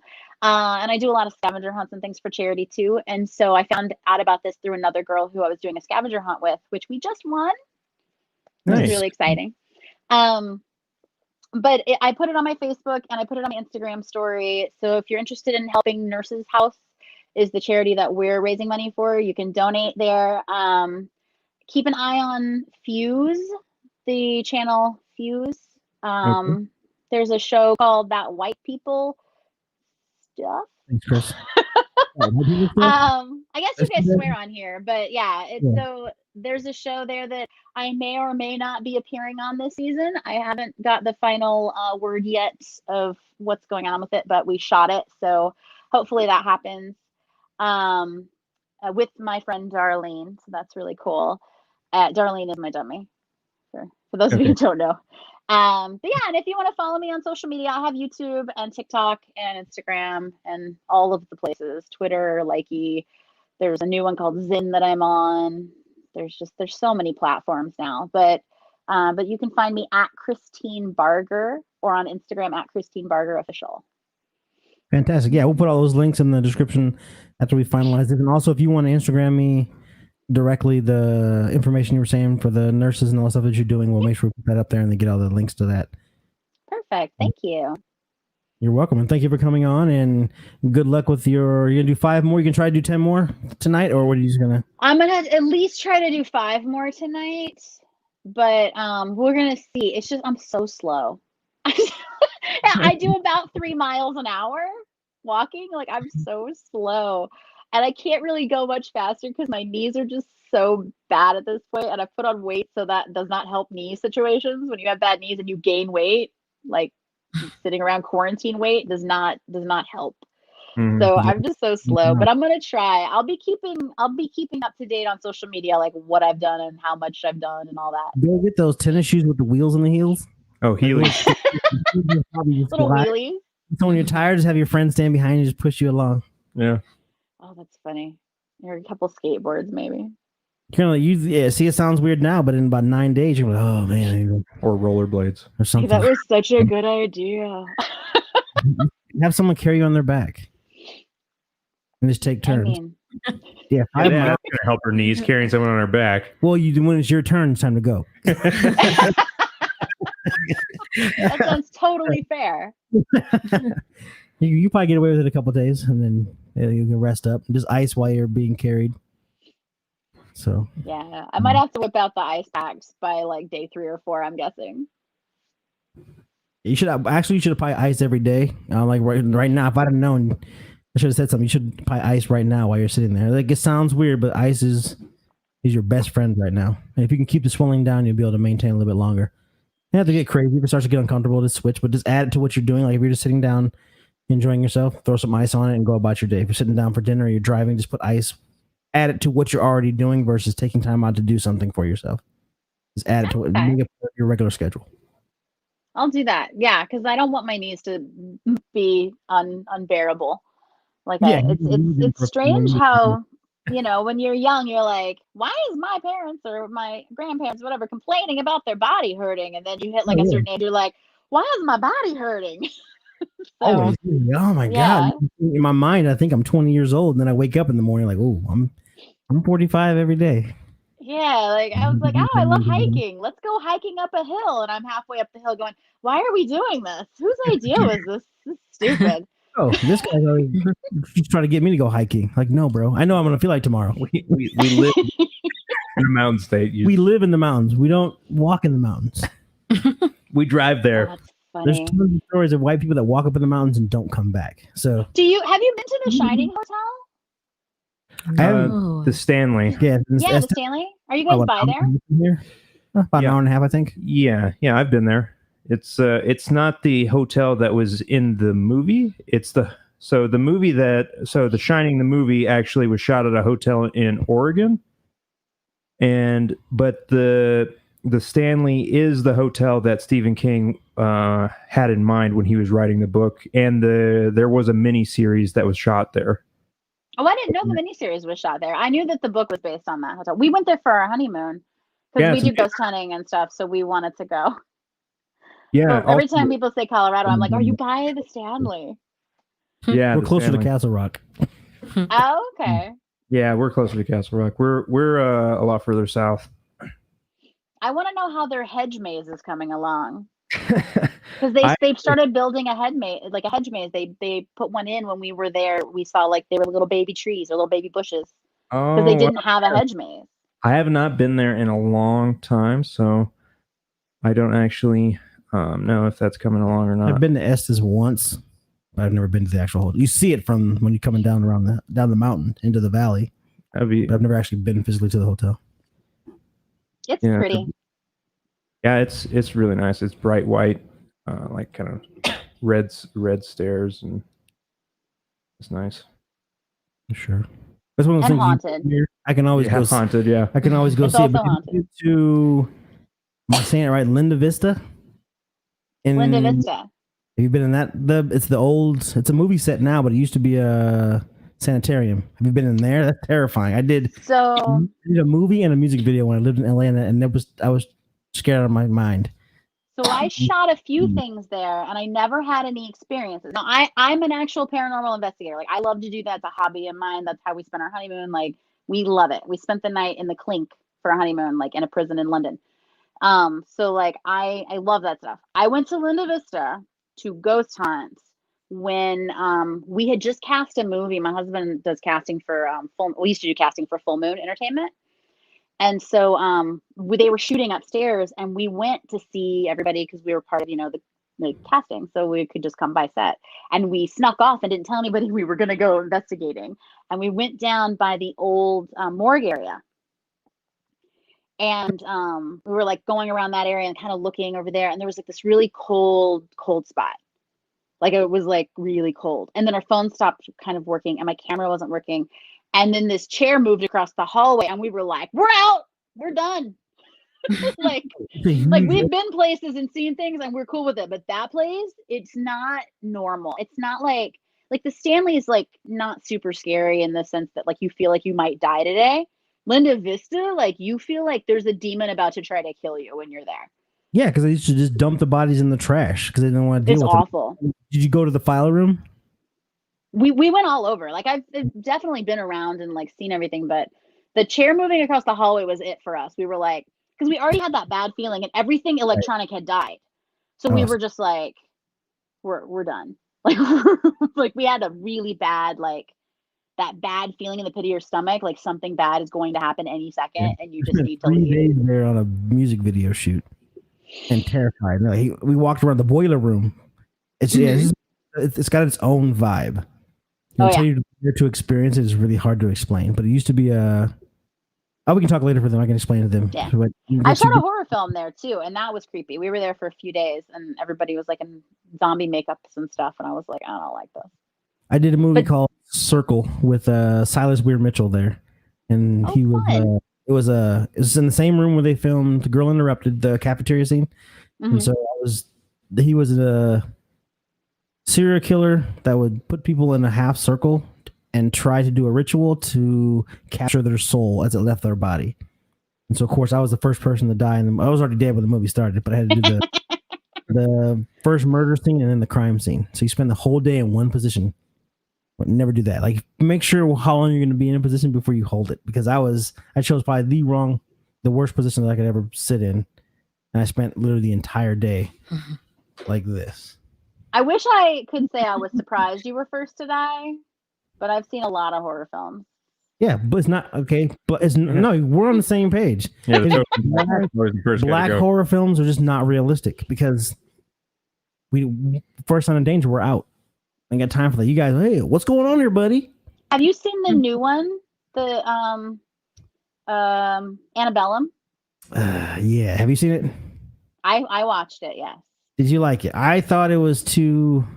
I thought they should have kept the order of the time the same. than what happened. I felt like the twist was not I helpful. was confused. I was confused too. I had to go online and figure out what was happening. No, it doesn't make any sense. And then all of a sudden, the cell phone. Oh, and then the movie was over 5 minutes later. Yep. That Like was us too. We were like, wait, wasn't that just a dream? Was that a premonition? What's going on? Like, Yeah, I they didn't were get trying to that go either. for what's the movie with M. Night Shyamalan has one where he keeps One? no. Oh man. Now, M. Night Shyamalan has several movies with twists. Oh, I'm sorry. It's where the whole entire like a colony of people is inside The of a Village. park. The Village, yeah. It's like they were trying to go for the Village, but we didn't know the Village was there until she hopped the fence. Like, oh shit. Yeah, and there's a park Yeah. ranger. Yeah, and then you're like, your mind is blown. They were trying to go for that, but they did it wrong. Yeah. Could have been a They really didn't- solid film. It didn't flow correctly. I think it could have been great if it made more sense Mm-hmm. from the beginning. You rode through the reenactment and you saw the cops coming. That should have been the moment you realized what it was. They should have played in order, or just remove the real time in general. Yeah. Just let us know, get to know her there is fine too. But we didn't connect with her in our opinion. Like we didn't find her likable Same. really until her like kid happened. Like we found her kid and we're like, oh, she's kind of likable now. Yeah, it was a weird. Yeah, We're like, what's tried going way on? too hard. I think the wrong people were in charge. Almost like DC. The people who make DC movies made that. Yeah. Now, I Get think Out, she, on I the think other she hand, was is a whole different. Yeah, ball that of was wax. that was definitely better, but they had a better lead too. Agreed. I don't Yeah. think she was. I don't think But she we was. really liked Us a lot. Us was good. I haven't Really? watched. Yes, Steve, Really? I haven't I watched. liked it. Us. I thought Mhm. that I liked one. it. I did not like it. I thought the whole. I don't want to give too many spoilers away, but the whole That doesn't the matter. alternate It underground. was a little weird, but it was yeah, still it made no fun. sense to me. There was the unique twist at the end where the woman who was normal was actually Don't give it away. but Yeah. No, I probably never watch it because You should watch it. It's good. I really enjoy Get Out, but I only watched it once. That's how scary it was for me. Like it Oh, really, as a Get black Out was scary. And Get Out is based man, on they wrote it clearly for me. Yeah. Get Out is based on Twilight Zone, right? That I don't know. I don't know. It's Peel. It's Peel, right? It's Peel. Yes. And it's the one with the white people and then the black people and then the Yes. white people are the black. Yeah, okay. Yeah. Yeah, that's based on the Twilight Zone. Sometimes I get titles confused. So I didn't want to make sure I was thinking of another movie, but it's based. There's a Twilight Zone like that. I gotta watch that. Yeah, I gotta see. It's a little bit different, but it's based on that because we watched it and we were like, wait, we just saw this movie because we love Twilight Zone, so we'll watch it at night before bed, and we just go through like the old series of Twilight Zone. Like not the new one's good too, but we go through like the old black and white like Twilight Zones and just watch one a night. Like Yeah, with the same guy, Peel. Like he has a the new Twilight Zone's really good. Where does it air? I don't even know. I've never watched an episode of it. Because some movies you just can't bring back. Like you lose that nostalgia. I It's mean, not yeah, for me, Rod it's for- Serling was one of a kind. Right. Yeah, but no, the new Twilight Zone, don't think of it as Rod Serling's show. Think of it as the Twilight Zone remake. And I think you'll really like it. It's good though. And there's a lot of moments that feel very like reminiscent or like they're honoring the original. I'm gonna have to check that out because I liked it. Twilight Zone fan. I think it's on Netflix. I've seen. It's I would say somewhere almost streaming. every episode. of What's the- your favorite episode? Gosh. Going back as a kid, the Vietnam War era one, when the guy Okay. kept, or he was bouncing. It wasn't. He was bouncing through time. Ended up in like Nazi Germany. As a kid. Okay. And I then think I the know one- that one. I like Talking Tina. Have you seen 4 Rooms with Tarantino and all them? Somebody is like it's the what's the dude's name? I can't think of his name right now. He's a bellhop on New Year's Eve, and he's the only one working in this huge hotel. So he's got to run around the hotel, but each room is written by a different writer. But then the final scene is the one where the guy wagers the lighter for his finger, and that was I don't remember that. probably my favorite Twilight Zone. I might be mixing up Alfred Hitchcock. So I may have That ruined sounds a little bit like Hitchcock, but I'm not sure. I don't know if I know that one. He's like, it's my lucky lighter. And then the guy, they're in Vegas, and he's like, I'll bet you some amount of money or whatever for this. And the end of the wager is his finger, and so he ties his finger to a chopping block, and if it doesn't strike, he takes his finger. There's just so many good ones. Like, and the guy lost, or no, he won. You know, he lost. He's about to lose his finger, and then the wife came in. She's like, "What are you doing? Let him go! Like, what are you doing? Oh, he owes me this." Like, he doesn't have anything to wager. And he's like, "What do you mean?" She pulls off her glove, and she has no finger. She's like, "I've already won everything," and that's the end of it. Like, it's that's weird. I'll have to ask Jeremiah about that one. Maybe it was Alfred Hitchcock, but it as a kid, like that's how it's ingrained. I've only watched it once, but it's deep seated in here because it just blew my mind in the moment. yeah, I'll have to look that up. It might be. And there's one with the dummy too that I like. There's a ventriloquist episode. yeah. Isn't that what the new horror movies are based on? Is that episode? Which new horror movies? All of them. No, the one with the doll that comes to life. So there's Talking Tina. What's that movie we watched with the doll? And it's got the Chucky? Chucky? No, not Chucky. Chucky's bride. No, you're the bride a of goof. Chucky. The bride of You guys are Oh, no. William. You're talking about William. Hung. No, it's the doll with the red hair, and she's really creepy looking, and she's got Annabelle? Annabelle. That's the There it one. is. Yeah. Okay, I haven't. Right. I don't- So Annabelle's based on, I want to say his real name is William, but I'm not sure. The little Raggedy Ann doll, the little Raggedy Ann doll that comes to life. That's a real. That's not based on a TV show. That's real. That is based on a real ghost haunting. It's the doll is kept in a case with the people, the real people that did the ghost hunting. I can't think of their names. That Yeah. couple. Yeah. That's in that other movie with the where they go back through like the portal to the spirit world. Poltergeist? No, it's newer than that. Haunting in wa- Connecticut. I don't watch horror films, so you're on your own. Anyway, but I think that Annabelle is based on a real haunted doll. That's supposed to be real. I mean, I don't know. I've never seen it and I don't know it, but yeah. Anyway. Because when I was a kid, like those movies were, because I was before people kidnapped little boys and chopped them up and threw them in ditches, and I was like, that's why Jaws was so popular, because I was before the internet and all that stuff, and so I grew up very oblivious. And so when you see a horror film, because there's no horror and terror in your life, that's terrifying. Where now the world we live in is just as horrifying. You see death and dismemberment and all that stuff every single day. So my vision of horror films go back to when I was a kid, so I can't really enjoy them today. So I don't watch new ones. I don't want to be scared. 13 Ghosts is probably the last one I watched. Oh, that's one of the best movies ever, though. I was laying there thinking, I need to turn this off. That's where they're in that glass house Yeah. with all the inscriptions on the windows and everything. Yeah. Oh, and had that guy Yeah. from Hackers in there. Yes. And Tony Shalhoub. Yeah, that was great. That needs to be Matthew Lillard is like Yeah, amazing. That's him. if they would I do that, used to have the biggest crush on Matthew Lillard. Yeah, when I saw him in Hackers, I thought he TMI. was so cool. he wasn't happy. I asked him out when I met him. Really? Yeah, that's how much of a crush I had. I was in college and I saw him at a play and I walked up and asked him for coffee, like to go to coffee with me. And he was like, "Oh, my fiance is coming to town." And I'm like, "Oh, okay." But she don't drink coffee? I didn't ask about your fiance. What about a foursome?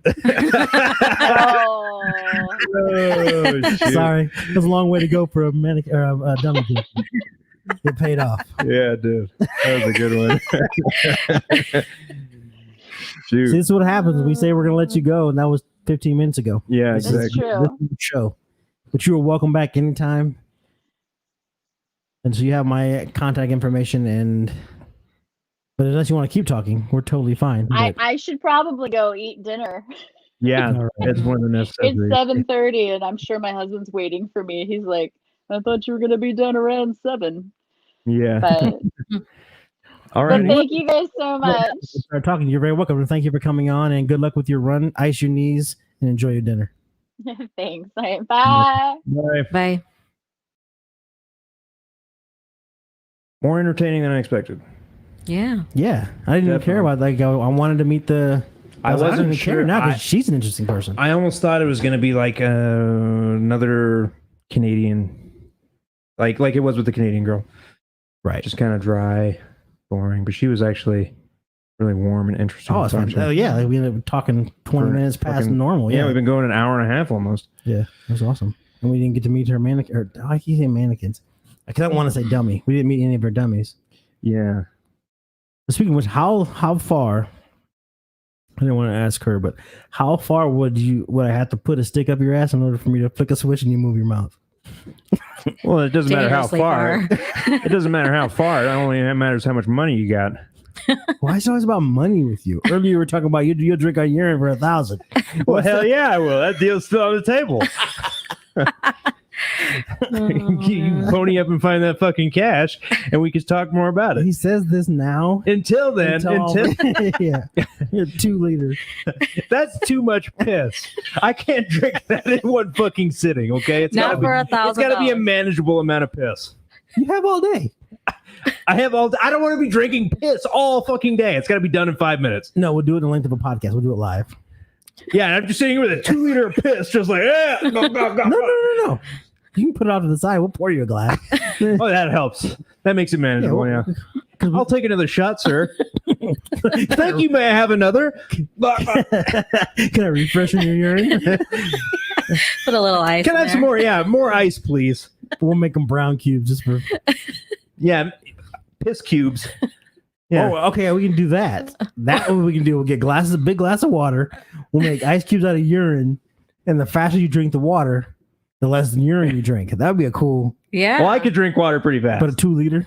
2 liters of water. 2 liters of water. A pitcher of water with. Do I still get $1,000 with piss cubes through a straw? Okay. Do I still get the money? We're gonna If we can raise the $1,000, yes, I would. That would be go worth it. fund me. Because we'll put the straw at the bottom. Urine is sterile, right? I mean, I'm not going to catch anything, am I? It's What if you have like chlamydia or something and I drink your piss? I'm gonna have fucking chlamydia down the back of my goddamn throat. How do I explain that to the doctor? only person you gotta explain it to is well, you just say, hey, I was drinking chlamydia filled piss. get this, doc. But you want I wasn't doing it for free though. hey, a job's a job, doc.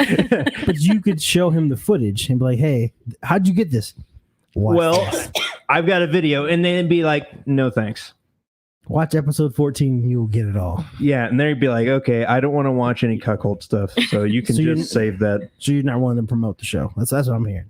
That's what's coming out of your face. Not to my doctor. Okay. You should meet our doctor. I swear she tried to dominate me once. He thinks every woman is trying to dominate. Yeah, because most of them do are. you have a fear of being dominated by women? Is that No, I a don't have a deep-seated fear. thing. So here's what happened at the doctor's office. I go in there for a regular checkup, and then the doctor comes in and she goes, okay, I'm gonna have the nurse come in and I'm gonna have you put your pants down, and we're gonna have you do a physical. Just out of nowhere. physical what? She wanted to grab my nuts. Okay. She just wanted the. You should see She's the checking doctor. for a hernia. That's not out of- No. She wanted to touch my balls. That's it. Really? Okay. And she wanted But she to said she was going to have a nurse come in and you were going to drop your pants. Or the person was coming in to... just to be a witness. Okay. Good cover up though. Yeah. Have another think person in there. Just like that fucking gymnast doctor who'd be like, yeah, hello, I have to touch your daughter's the inside of her vagina to do a But did you let her do it? manipulation. Well, yeah, it still doesn't make me not a victim. Did you enjoy it? No, I didn't fucking enjoy it. This lady looks like a sweaty pig. So you have no imagination. Were her hands cold? Were they warm? I don't know. She was wearing fucking gloves. Oh. No matter what you say, I'm not going to be like, oh, you know what? It was great. I'm trying to help you. It's not helping me. Because it seems to me that you're traumatized. And I want to help my friend get through this. I'm not trying. I was irritated because I know she just wanted to touch my balls. And she only wanted to do it because I came in there to ask for weight loss medication and she didn't want to give it to me. She wanted to show me who was boss. Okay. Wow. That's a... How did you get to that point? Yeah, Just like, what's going on up in here for you to think I went in for weight loss medication? And she wanted to touch my fucking balls. balls to show me who's boss. Telling you, that's what happened. Did you get the weight loss medication? No. Okay, then you. She just wanted to dominate me. Did you ask? Let's move on. Okay. I'm hung up on the fact that you think that she wanted to dominate you. Just because when you touch my balls, I don't think you're dominating me. Because I'm gentle. And I warm my hands up first. Yeah, exactly. Sorry. You got a nice hot towel for me. You've got to be considerate. I don't want you to have a hernia. I'm just thinking a couple years when I check your prostate, and then thank me later. It's not a prostate check if you're using your penis. Says who? Who writes the rules? There's no, I don't think there's a set protocol. There's a fucking procedure, okay? There's no doctor who's like, I do a prostate check, but I actually use my penis. Yeah, but there's no way that the GoPro can just take my finger and go up in. Well, shit. Now that you put it that way. Okay, so before going back to, we were going to have dinner this afternoon around, well, like 4 o'clock our time, but then I made the mistake thinking it was at 4, but it was actually at 5 when we were able to do so. Didn't work out. In the meantime, we were having a conversation. I don't even remember how the conversation got there, but it worked its way to prolapse vaginas. And as Jenny started to tell a story about tucking in God. a prolapse vagina, I had to stop her because I want it recorded for all time. I want to enjoy it later, and I want the people who enjoy our show to enjoy it. so I was only 16 when this happened. Oh, that makes it even better. Is that legal to talk about now? As long as you don't mention the name, Yeah, you can it talk could be about the just name. general. But Unless anyway, she's looking for you. You're like, oh, there she No, is. she's probably dead. she's Probably not dead. around anymore. Okay. Probably dead. There's my mother, Tucker. Oh, that's sickening. Okay. Well, she had some kind of dementia. So she was like, Did you abuse this woman? no, of course not. Okay. I fell with her once. What? And when she Like in fell, love? How far were you tucking it in? Yeah. Damn. I had to put my back into I was it. like elbow deep. Next thing you know, we hit the ground. Well, I had to like clean her up before bedtime, and there'd be like this ball that would be hanging, like coming out of her. A ball? Like a Yeah. testicle? It looked like it. It was like some kind of ball. Was it That's what I pink? was asking you about. Oh, okay. What is that thing that comes out of the vagina when it prolapses? Anyways, How many prolapse vaginas have you seen? she was there for a long time, and I had to do it several times. How long were you working there before this? Like, they're like, Jenny, I would say she was there for 3 months, Jenny, you've been working here long enough. and she It's time to promote you. she lived in my wing, so I had to, and I worked evenings, so I had to get her ready for bed like every night. So that was really traumatizing. And you're just like, uh-oh, somebody fell out again. Well, I mean, Put that back in there. yeah. What was her first name? Violet. Oh, she was really old. That's not even a cool name anymore.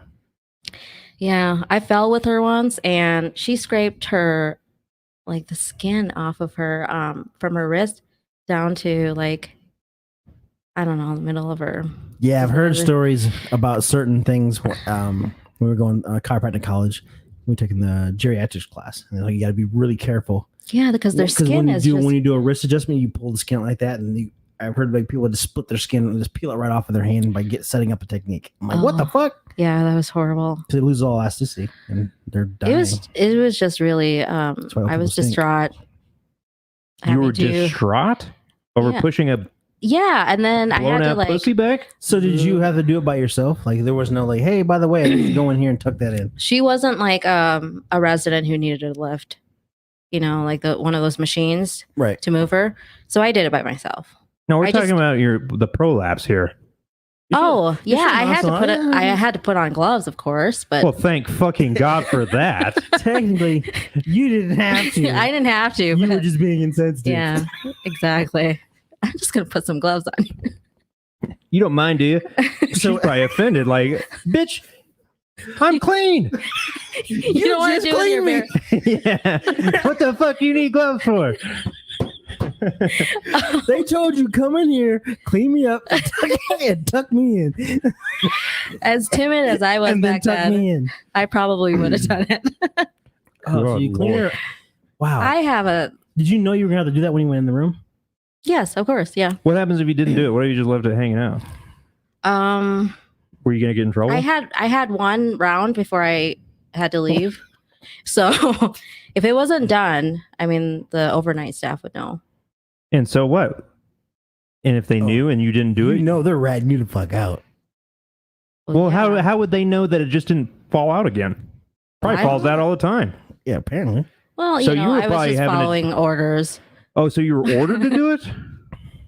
Yeah, just to make sure that it's, you know, all intact, because Ew. I don't know if I would. that That's causes something her I would. pain. That's something I would lie about.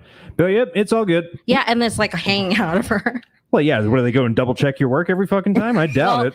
They have to change her. She can't walk. So. Well, yeah. So and then So you'd be was like, she- well, I just tucked it up and there must have came out again. Was she able to have conversations with you? I Was she think you. coherent enough See, the to thing is, I converse? think you were enjoying this way too much. Yeah. You'd like to believe that. Because like you don't want to talk about it. Like it's a special moment. I really want to talk about it, guys. Yeah, she's all shy and embarrassed. Violet and I really had something 3 days a week. Yeah, it was great because she wasn't really clingy. I could just leave her there. Yeah, like maybe a little, spend a little time with her and talk her into it. And, you know, she was a little selfish. She never reciprocated. Yeah. What about mine? Oh, good old Violet. And Yeah. so okay. So the first time we did it, did somebody have to come in and walk you through it, or like Yeah, it This was is a how you nurse. tuck it you in. tucked it in one vagina, you tucked in them all. It just happened by accident because a nurse was helping me because Was she my doing partner was push-ups or gone or something? something. She wasn't around, and I saw it. I was like, "What's that?" And she's like, Oh, so you it's really just-" fucked yourself. Yeah, she's like, "When you see it drop down like this, you just push it back up, okay?" And I'm like, "Okay." Oh, so you should have just learned to keep your mouth shut. Been like, oh, Yes. I didn't see shit.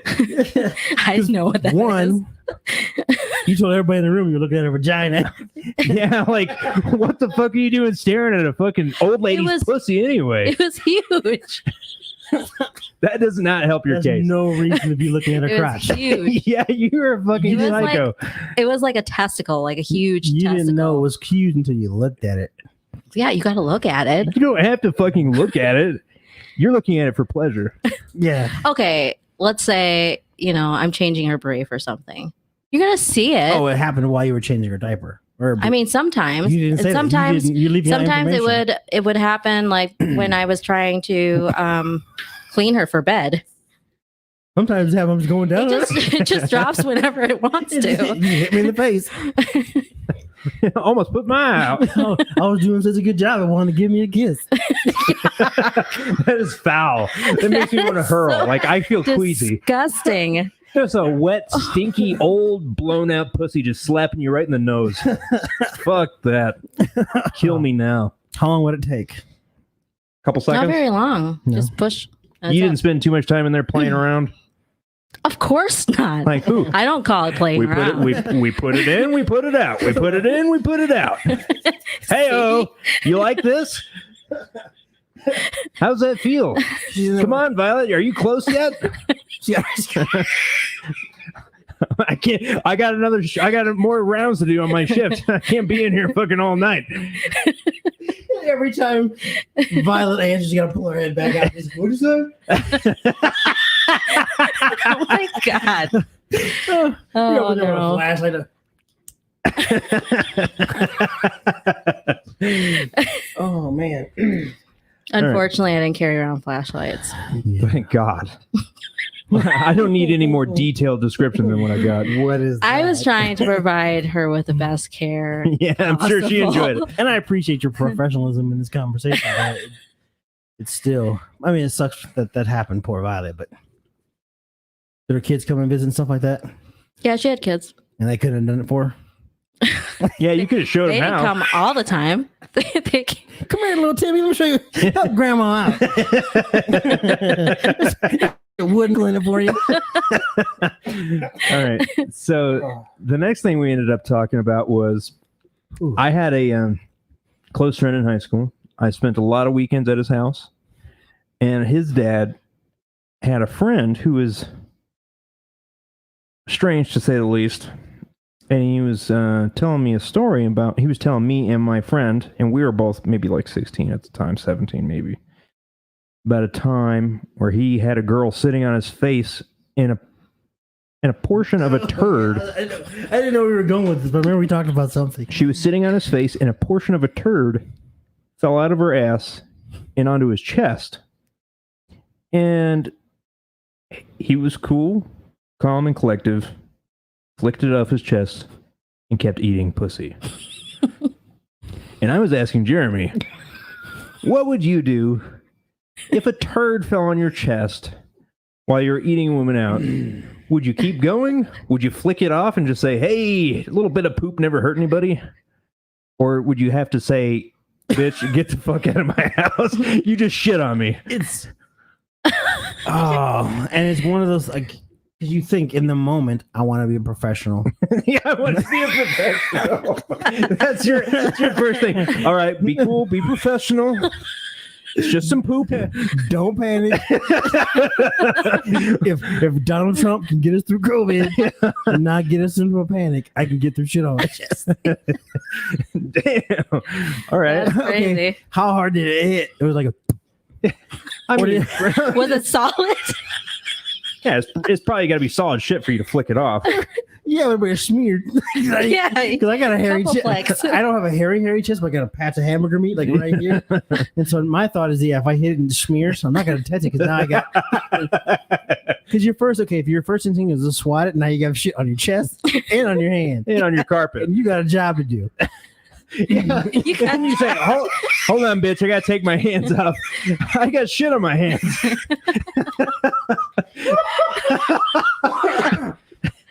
And the whole time thinking, I wish I wouldn't have chewed that dude. I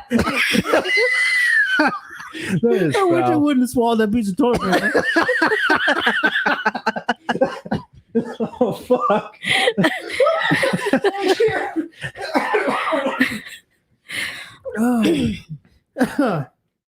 Whew. Yo, I'm vomiting immediately. While you're eating, just She's on your face. So it's gonna bounce right back. yeah, it's gonna wash over you. As soon as it's full, it's gonna leak right back out. So now I got shit on my chest, vomit that belongs to me in my face. That's a rough night. But how do you know it was a turd from the jump? Because you got to think if she's doing that, you can't just look through because you got a face full of snatch. And how do you know what's even going on back there? That's the question. He may have made that up. It was great for a story, but he may have made that up. Yeah, I don't know. Yeah, you would think it'd fall right on his forehead. Yeah, we'll get all the way around, but because if it's going to hit him with like the neck of the chin, it's going to roll down the neck into the goat. I don't know. I never followed up with the woman he was talking about to confirm the Are story. you still friends with him? Can we find her? No, I don't. Can we find her? I unfortunately don't talk to Tom anymore. Because it seemed to me, if I was a girl sitting on some dude's face and I shit on him, I'm going to suffocate his ass right there. Grab the back of his head. He's gonna die. Hold on. You're going Like a fucking bucking bronco. Your mama put you out, but I'm putting you back in. This fucking...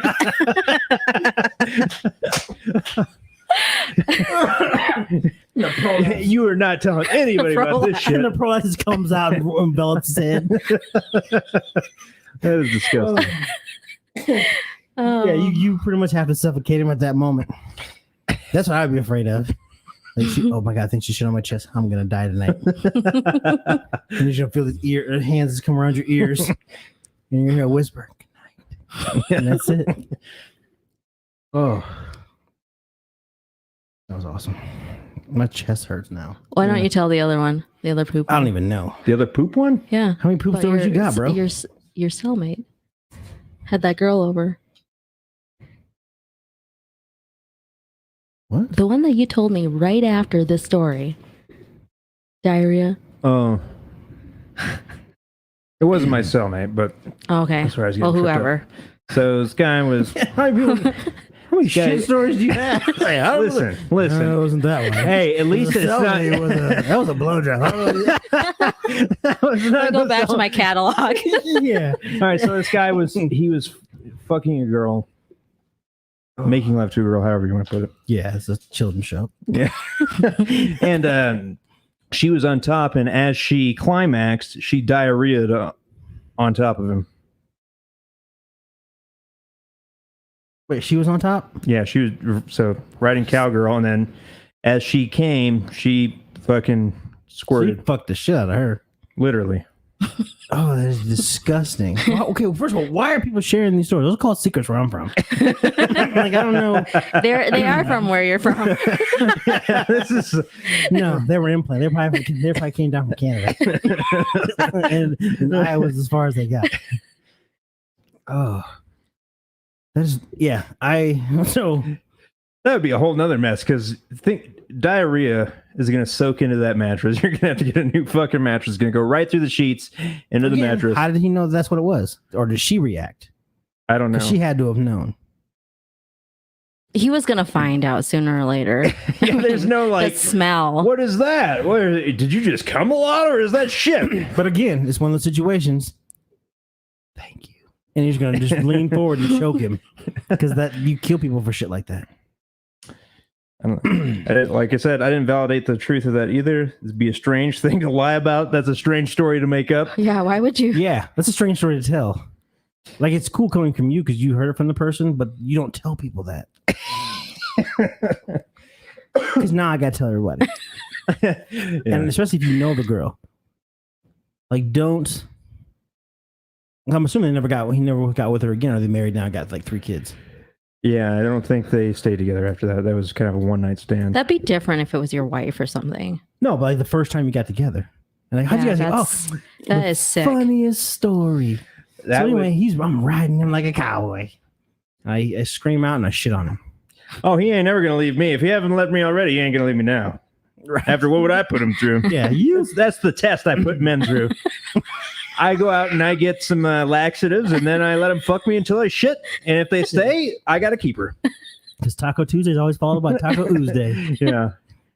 So probably the worst story for me. And what's funny because she's a Facebook friend of mine, so there's a good chance that she'll hear this. But I was in my. Well, you don't have to say her name. Yeah, I was still a teenager when this happened, so nobody in my immediate future. But she's going down on me and give me a blowjob, and I farted. Why would you do that?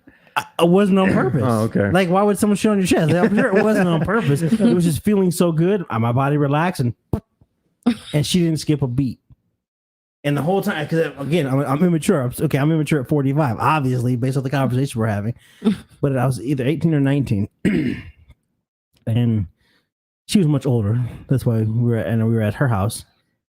And didn't skip a beat. And in my mind, I'm thinking, oh, she's nasty. Yeah, that's a nasty bitch. She was sitting. She was the kind that did it when she was like sitting up, like kind of Indian style, and leaning forward, and my legs kind of looped over like that. And so she's right there. So that's interesting. So she's creating. So I farted into this bubble of skin, and so there's no way it didn't like creep up. So did that turn you on because she was dirty? I started laughing because at first I'm right there, and I'm like, oh, you nasty bitch! Like I just farted. I just farted on us when you're still sucking my dick at the same time. Dedication. And again, and it's funny because if a patient farts and doesn't say anything, I lose my shit. I farted. I really wanted to acknowledge it because it was an accident, but I wanted us to have a dialogue or something. I wanted, yeah. Who the fuck wants to talk about that though? Let's just stop and talk about that. Hey, I farted. Do you know that? Again, I said I was 18 or 19, so I'm still young and immature. At this moment, I'm happy I'm getting a blowjob. Yeah, like just shut the fuck up. But in that moment, like, oh man, I fucked up. But she kept going, like in my mind. Yeah, we're not gonna talk about this because this is what I did was inappropriate. It was uncomfortable for me. It had to have been uncomfortable for her. And so I start laughing, and she's like, "What? What do you mean? What?" I'm like, "What do you mean? Yeah, I farted on you." So, oh no, I didn't even notice. Well, maybe it didn't smell. Like, of course it didn't. Honey, if you ever fart while I'm going down on you, I'm gonna do it now. I'm going to bite your clit off. I'm gonna make it a mission now. Yeah, I'm gonna take a dump on your pillow. I'm gonna make it a mission now. What else is new? Okay, hold on. No, stop. What else is new? Yeah, it's something I do every Wednesday. So. Yeah, that's what Wednesdays are for. So, you were just defending the trooper who kept sucking through a blowjob, but then you are saying that if she did it to you, I'm not defending her. I think that's gross. No, you're getting upset with me by wanting to have a conversation about it in that moment and stopping what's going on. Oh, I will be stopping what's going on. Trust me. But I'm no, you're saying I'm the asshole. I'm not saying you're an asshole. I'm just saying, had I stopped, like, what are you doing? Just get the blowjob and move the fuck on. Well, I wouldn't want to keep getting. I wouldn't want to keep getting the blowjob, but I wouldn't want to talk about it. I would just be like, you know what? I'm good, thanks. But it's more the acknowledgement because I felt bad for what I did. Yeah. And there's no way I can continue to enjoy what's going on now because I just farted on you. And it's the one and only time I've ever farted during sex or sexual intercourse of any kind. And but it's so traumatizing. Like oh no! I don't think people should fart in front of each other anyway. Really? Oh yeah. Really? I think it's just like I don't want to smell what you smell like on the inside. Why not? It's probably good. He probably smells like curry with the door open. No, this motherfucker. The first day we met. No, we met at the Starbucks, but then the first time he came to my house, he's like, I use your bathroom. I'm like, sure. Yeah, he got in the car and he was like, I feel really bad. As you should. See, I didn't even met you. I wish I'd have known anything because I'd have busted his ass out. But this one of those situations, I'm like, wow, this is the first time he's been to my house. I had to take a shit. Then you go the fuck home. We just met. It's okay now if you do it because I'll. But that really put a lot of pressure on me as a friend. What kind of fucking pressure? Did Ashley smell it? No one smelled it. No. I said the kids. It lingered. Oh. Bullshit. I didn't. Were you filming that day? We came over to talk about something, and I just first of all, I was on the keto diet for like 3 months, and that was the first day I had carbs. I went to Subway and I got like a spicy Italian sandwich. Thinking in my mouth while I was just thinking about it. Shit in my house? No, thinking about the goddamn fucking sandwich. Based on your grandma's toilet, I get it because that motherfucker's uncomfortable. It's like my knees up around my fucking ears, and I'm trying to hold my penis down because I'm sitting at the wrong angle, and I know if I don't, it's gonna flip up and pee in my face. All right, mine's nice and comfortable. I was over there for some reason, and it was the first day I had carbs, and that Subway was flying right through me. I got there, and there was just no holding it in. I was either gonna shit in my pants in your garage, or I was gonna shit in your toilet. You need to. Okay, you made the wrong choice. No, I don't know that right now. But you would have totally lost respect for me if I would have been like, dude, I gotta go. Why? Shit myself. I didn't want to use your toilet. Just go to the corner and just drop. You were out in the garage. You could have shit anywhere else, but I'm just saying anywhere else besides where the shit actually belongs. Yes, and I was a virtual stranger. I appreciate that our relationship worked out. And this is what I'm saying about like a girl shitting on your chest. You don't know how to react in that moment because you don't know if it's going to work out or not. Yeah. I could have been like, this because of course I talked shit about you when you left. I can't believe this perfect white stranger. Perfect. That's a great gamer tag. Perfect white stranger. the only time we had spent There you together go. was a few texts when he turned me down for sex. Like he made it clear that he wasn't looking for sex, just a YouTube partner. We met at You Starbucks. never told me about this. We met at Starbucks 2 days in a row, and then we filmed the microwave thing, Yeah. and then that happened. Was it after that? Mm-hmm. So you already been okay. So maybe you're closer to that. Either way, we're friends now, and I've shit at your house, so we're even. Yeah, but no, because when you flushed the first time, it went down. I had to flush like 2 or 3 times with your fucking low flow toilet. Yeah, well, first of all, I had nothing to do with that toilet. Okay, I did not choose that toilet. It's just the way it worked out. Yeah, but you have some say in a remodel or something like that. Well, yeah, I've replaced the mechanism since then. So since I've shit in it. Yeah. Okay, I'm gonna come over this weekend. Just to take a shit in there. Yeah. Yeah, because now that I'm not taking sugar, they're healthy. Oh yeah, I dropped your toilet would appreciate it. Yeah, since I went to vegetarian, I started taking these supplements in the morning. Still vegetarian? Reduced meat. Okay. Mainly like pescatarian. But I don't know. Reduced meat. Oh, so we had meat today. You had shrimp. What did you have? Well, I had fucking tofu. Oh, you did. Okay. would that good. be considered okay? Like shrimp? Pooping? No, You're a grown- pescatarian. Yeah, it's fish. Yes, fish. Okay. You're a grown woman. You tucked in vaginas. You can do the fuck you want to do. Yeah. That do I it. can't. Man. That is like You just got to swallow your pride and just do it. that needs to be the sign. Instead of the Yeah. sign for rape, that needs to be. I need you to spread her legs and tuck in Yeah. her vagina. She would probably understand that too. Did she ever make eye contact? So how did you how did we come across the meaning for the convict? What? She was telling us about how the sign language for rape works. Yeah, it was. Which in I don't know gang- how that came up, but she taught us gang rape and rape in general. Yeah. in sign language. Well, because she was saying she had a deaf Fuck buddy or something? cellmate or someone that was in there with her. And she was getting raped? No, but they would talk shit to each other through sign. Huh. Oh, And so, yeah. I want to rape you? Rape I me? don't know. How would you? I don't know. Please, I don't please remember. We'd have to. Rape me. I've never been in a situation like you're getting raped. I'm gonna You're rape getting you. raped. in a situation, a same sex situation. Yeah. Because I would like to think that women in prison. Well, I never just kinda- consented, so I would say it definitely was rape. That's on you. You want to talk about this now? 'Cause I don't know where you're going with this. Because Bring it to the morning show. yeah, like Bring it to the morning show. What does that mean? Like you talking about like fucking with Al Roker? He raped me. Al Roker raped He me. told me. Or actually, it's just my friend who looks like Al Roker, but lighter. okay.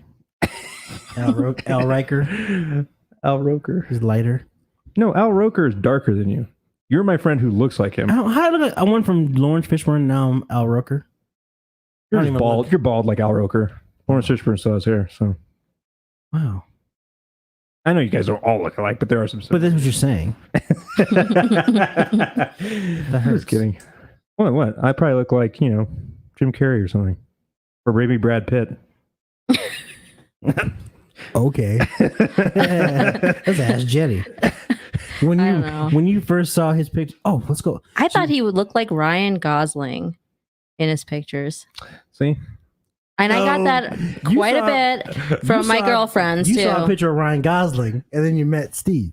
Yeah, and then I wanted him to be Ryan Like, oh Gosling. fuck! Close enough.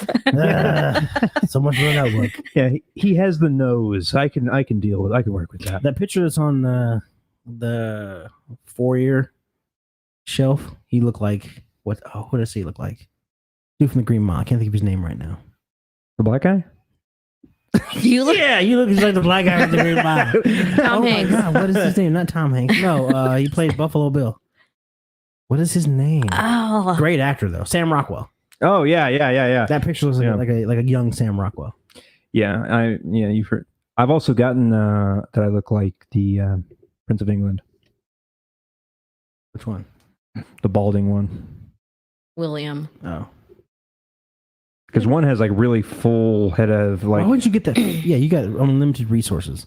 You could have gotten that taken care of before it got there. Oh God, if I had more money, man, I would. That's one of the first things. Like if I ever come into like a lot of cash, which hopefully I do at one point in my life, I'm gonna get the follicle restoration for sure.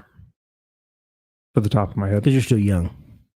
Oh, so you're just like, yeah, I can When take it I or was leave like, it. oh man, it sucks. And now I'm 45. It's whatever. Own it. Yeah.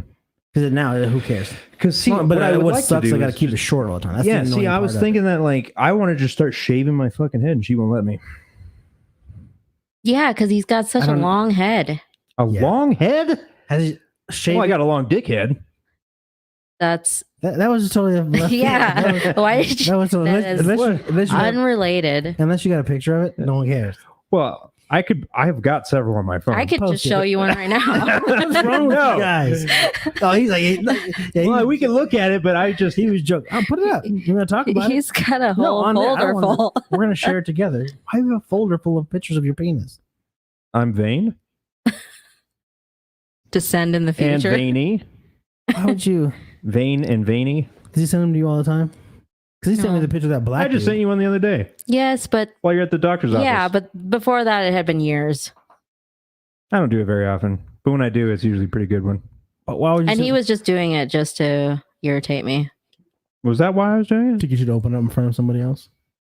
I don't Well, know. she sent it back to me with a bunch of unicorns on it. Oh, Yeah, I drew a picture on it. A cat's head. I did that once. I think I drew like a smiley because it looked the way I took the picture was like perfect. Oh, I just put a smiley face on that and put a smiley Add face on some that. emo And I sent emojis. it. Yeah, that's funny. I'll go around taking a bunch of pictures. I think Well, most of them are from when I was in a point in my life where I was like, look at you, gorgeous little thing, you. well, I was a little bit more horny than normal and felt like I had a beautiful penis. So, You don't feel that way anymore. well, yeah, I just don't feel the need to share it Okay. because People might get jealous. Is that what it is? And I'm sure you do. For as far as white penises go, it's probably beautiful. Is it? well, yeah, I mean, it's not a black penis, so. No, it's not, and it never will be. It's pink. Well, it could be if I had it And tattooed. there's no risk of you ever ending up with a prolapse. What's if it had would you get it tattooed? Just like a really dark brown, and I'd be like, hey, I have a black dick. Would you imagine how that would hurt? It would probably be fairly painful. It's like a sleeve. What's that? It's like a sleeve. Yeah, yeah, sleeve on my That would dick. look really cool, but the pain. And what would you get? Because to me, Maybe like scales, like a dragon. because I remember, was it Jeff the drunk had mentioned that one girl? Oh yeah, she sucked a mean penis. I'm like, what makes a penis mean? A tattoo would make a penis look mean. What, like just How like about a heartbreak? scrunched eyebrows over a I couple don't think of it eyes? really matters. A tattoo in general, like that's because you see a dude with a tattoo, that's a bad mean motherfucker. Right there. Yeah, Right Yeah, I by get his it. dick. No, yeah, it's a just like a Oh. Confederate. I'm not looking at dick tattoos. I'm talking about Yeah, you just like regular a dudes. fucking Confederate flag says "badass motherfucker" on there or something. That's too much because the coloring. The coloring makes it too much. Yeah, All right, it's black and white Confederate flag. but the dedication—that's one of those things. The moment you get that Confederate tattoo, you're gonna open your eyes. You're gonna have a moment like you're not even racist anymore. Now you, for the rest of your life, It's not about being racist; it's about being rebel. right? A penis rebel. You say that because you get the tattoo in your mind, and then when you realize, oh my god, it's a racist symbol, and I like black girls, and then you're like, oh my god, every time, what's wrong, baby? Let me know. Yeah, No. you would never get a blowjob from a black No. girl ever again. No, Yeah, be like, I would love for you to suck my dick, but you have to promise to keep your eyes closed the entire time. in the dark. Yes. So you start dating blind black women. Or Asian women that cut their eyes out with a Steve tattoo above their eyebrow. Yes, Oh my exactly. Snorted. I was, Okay, well, yeah. that's a. Yeah. We're going to dedicate this episode to Violet. Violet. I'm So so would glad I you- cannot picture her face or anything. I've never seen her in She was always in I don't terror. want to. I don't want to know. I don't want to know. She was always in terror just because she had like terror? yeah, because she had dementia and she didn't know where she was at most of the time, and like she was kind of going backwards, so she felt like she was still a little girl. And we're going in there pushing on her prolapse vagina. Oh, and that took it to another level. Because in her mind, We're she's just trying to help she's her. a 12-year-old, and you're just coming and touching my daddy no spot Yeah. with a shoehorn. Fuck. Get that fucker in there. God damn it. Damn it. You come out fucking 3 fucking times a day. Swear to fuck. God damn it. Oh, Made me feel really bad for her. She Yeah. told me to stay out of there because that's where she keeps her onions.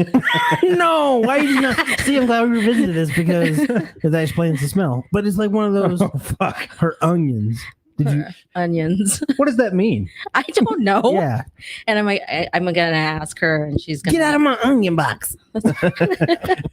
Maybe her dad was like really fucking like psycho. Was like, you want some onions, bitch? Ah! Or she had like one of them creepy uncles that call, hey, I'm just going to stick my bulb in your. I'm just gonna stick My my onion bulbous. bulb in there. This is my onion bulb. because the neck of it was tattooed green. And the balls were tattooed fucking white and had the little onion lines on it. Oh shit! This is where you keep your onions, isn't it, little girl? Wow. So how did you? Okay, first of all, there's so much. Man, I wish we was allowed to be to have a conversation with somebody, because that's a weird thing to say. And again, dementia. Mhm. But even if the dementia was working as intended, The dimension working as intended? because because it's Because not of a medication. Don't do that, because that's where I keep my onions. Well, I mean, she would hold But dolls what too. should we- you know?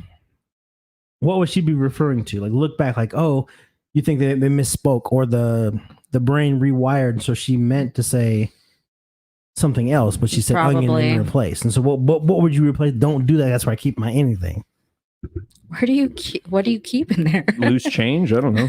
Yeah, like a Like, coin I purse. don't know. I got a coin purse, but it's a flesh purse. That's what I figure. If I ever had testicle, if I ever had testicle cancer, I'd just have them hollowed out and make a coin purse. Like, just, Now, see, I was on the high school football team, and we had this coach named Coach Buzz, and he would keep bourbon in his chewing tobacco.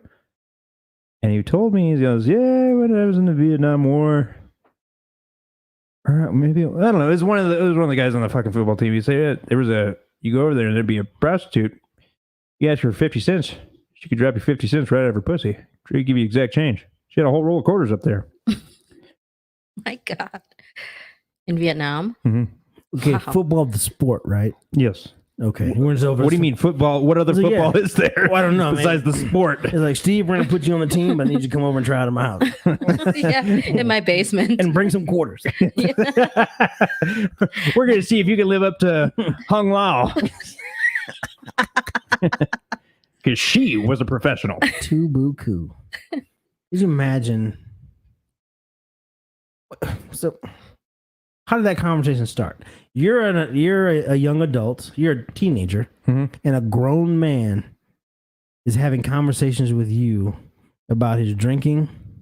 Well, he was talking to one of the coaches, and I was just kind of like, really? Whoa. They were sharing stories for some reason. Eavesdropping. Well, I was standing right there. I wasn't eavesdropping. They knew I was standing Yeah, there. and about to get spit roast. No, I was not about to get spit roasted. My football I coach. thought I thought he was just establishing his dominance, but when I hold on to my balls, because I was like, "Coach, let me play." Like, no, hand out the fucking towel, Steve. But Coach, let me play. You know what? Come to my house. I want to establish my dominance. That's why he has the problem with his position. No, but he has it towards women. Women only. I've noticed that. What's the deal? I don't know. Ask my therapist. Let's get your therapist on the line. Ooh, yeah, he wouldn't be able to talk, but that'd Yeah. be a good conversation. Yeah, I'm glad he can't. Sign off on a release. I don't think he would do it anyway. Yeah. It just doesn't seem like his type. No, just because you'd risk the clientele would be afraid. Like, what is he? If he's telling this about this guy, what is he? What's he saying about me? Yeah, And I fucked my mother. not me that personally. explains Not me personally, but I'm just saying. You try to dominate me, Mom? Check this out. Let go of my balls. It's on. Shit on my chest. Shit on my chest again. I'm dragging your vagina out. Oh fuck. That's it. That's where it came from. Maybe I have some repressed memories like that, but I don't. Not as far as I know. You said your grandma was kind of a domineering individual. Yeah, she was kind of a cold bitch at times. She's changed a lot, though. So I wish we could have her on. I like her. My version of her, not your version of her. She's My very version of her is- sweet she's now. awesome. She's very sweet. But Yeah. she's very forgetful. frequently confused, Yeah. very difficult communicating with her about anything anymore. Yeah. It is what it is. She lived a good life. You have a good relationship Yeah. with your parents? No. Hell yeah. Can we call any of them? No. Yeah, let's get your dad on the phone. Yeah, no. Well, when you go back, who do you go hang out with? My parents. Oh, I'm just not close to them like my siblings are. My siblings are really close gotcha. to them, so not me. Yeah. Did your daddy have some onions? Some onions. I don't know about that. There was one time. There was one Where does time, this go? That's so funny. Like, I don't know about the onions. but there was this one time he did stick his dick in me. Shut up. There was this one. Yeah. I came home from Jello school. pudding popping it. I came home from school early, and I saw my dad on his knees and hands, and my mom was shoving something up his ass. No. Yeah. I think it's medical. It was Okay. like some kind of cream or something. That's what I want to believe. She's like, well, the Vietnamese, or no, the Thai word for fisting sounds a lot like medical. So there's something I don't even know that word. There's something lost in the translation. Must be medical terminology. Were they, I can't. were they like in the living room, or like on the kitchen? No. It was in my brother's room. Oh, what a fucking place to do it. Hey, It was should we right do by this the in our- bathroom, though. Should we do this in our room? No, let's go to your son's room. Yeah, let's go to that little bastard. I can't stand him. Fist me in his room, and then wipe it on his fucking pillowcase. And I want you to go. I want you to feel my fucking heartbeat. So you're like, I want you to get all shoulder deep up in there. I want a liver massage. And then when you come back out, just reach into the pillowcase and walk the fuck home. Why would Walk the fuck home. What the fuck? go back to this? Okay, so you come home from school? Mhm. Were you by yourself? Or were you Yeah, with I your was by sisters? myself. What'd you do? Just like walk back downstairs and then slam the door really hard, like it was the first time you Well, came in? the bathroom is in the upstairs, and I'm guessing they did it in my brother's room so they could be close to the bathroom. So I Just was in going case it up to was go to the bathroom, and I saw that the door was wide open, and I just kept walking straight to the So bathroom. all Asians walk like ninjas. You just crept up all up in the house. Well, they didn't care. I mean, They didn't even care. They just kept Yeah. going. They knew you were home after a while and just kept doing it. I they mean, was just- there a big wet spot on the carpet when your dad was finished? or- I don't know. I don't go in there to check. I won't. There's a big fucking cum puddle on the fucking carpet in there. You know something was going Jennifer, on. you close the door. Never mind. I get it. It would probably be more like Possibly. be like a really loud Okay, so- wet suction sound. Let's say, yeah, maybe it was medical. But the moment you said he was in your brother's room, that's you got to think if you're going to do like I always You go in the bathroom and lock the fucking door. any girl I've ever dated, I always say if we do something stupid and I kill myself and I'm naked, you need to change the scene.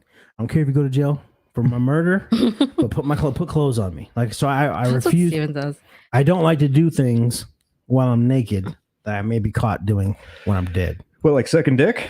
Yes, that would rank way up top. Well, luckily you don't need to take your But I would clothes off have to my do that. I would definitely have my clothes on just in case. Yeah. Just in case Yeah. you die. You don't want like to be hogtied in doing it. Because if at any moment Buck naked and hogtied. I'm doing it, I realize, oh, he's gonna tell. It's a lot easier to remove a body if you don't have to get dressed first. Yeah, that's true. Yeah. But that's just me. But like a situation like that, and is he butt naked on all fours? There's no.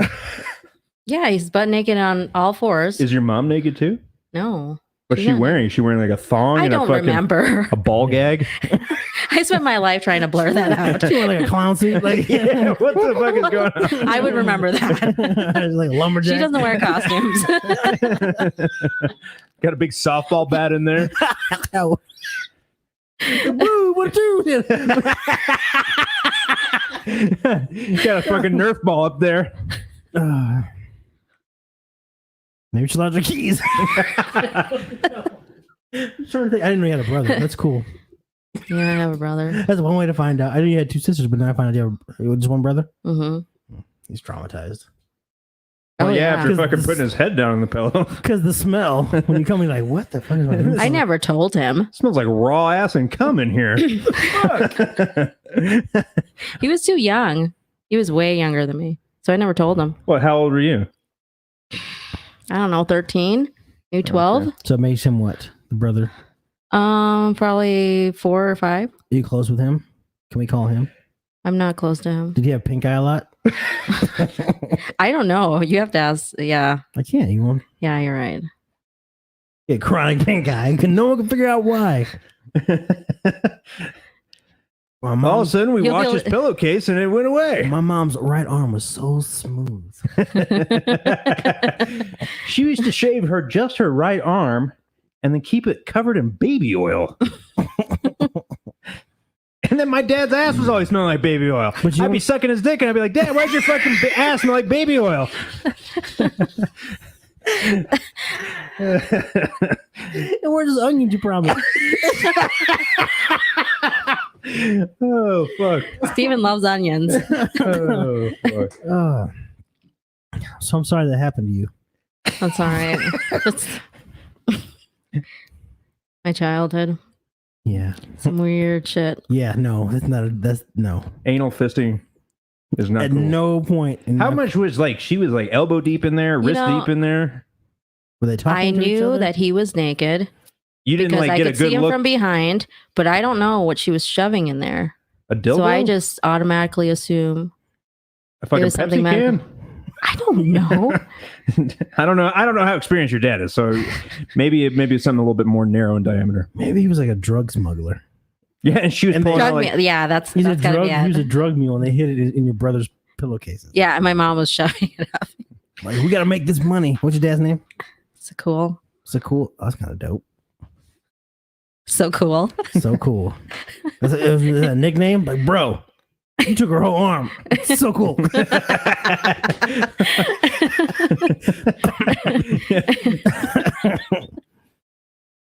Oh, wow. Where are we at on time? we're at 2:25. 2.5. Yeah, it's good. I'm starting to get a headache from laughing. Yeah, this is a good I place to couldn't shut it breathe down. for a while. Like there, we were talking about the prolapse. Man, Yeah. there's so much to talk about because I wanted to get into how you guys met. 'Cause I'm really curious on how it goes from the internet to, because you were in different places, right? Mm-hmm. Mhm. Yeah. All right. And I said this like last week. I don't have a guest this week or next week, but that can change. I think it's easier to approach people of significance a week going into it while it's still fresh. Mhm. I think if you plan it too far in the future, they forget and they got shit going on because I'm nobody yet. Give me time. Give me onions. I got this. All right. All right, everybody. We're going to be closing out for now. If you've made it to the end of the show, you're a trooper. You're a true fan. Thank you for being Yes. here. And we will catch you guys next week. That's about as weird as we get. Yeah. Fucking anal, poop, puke, prolapse. We really covered all the bases. Blowjob parts. Yeah. The classics. All right. See you, everybody. Peace out. Oh, there we go.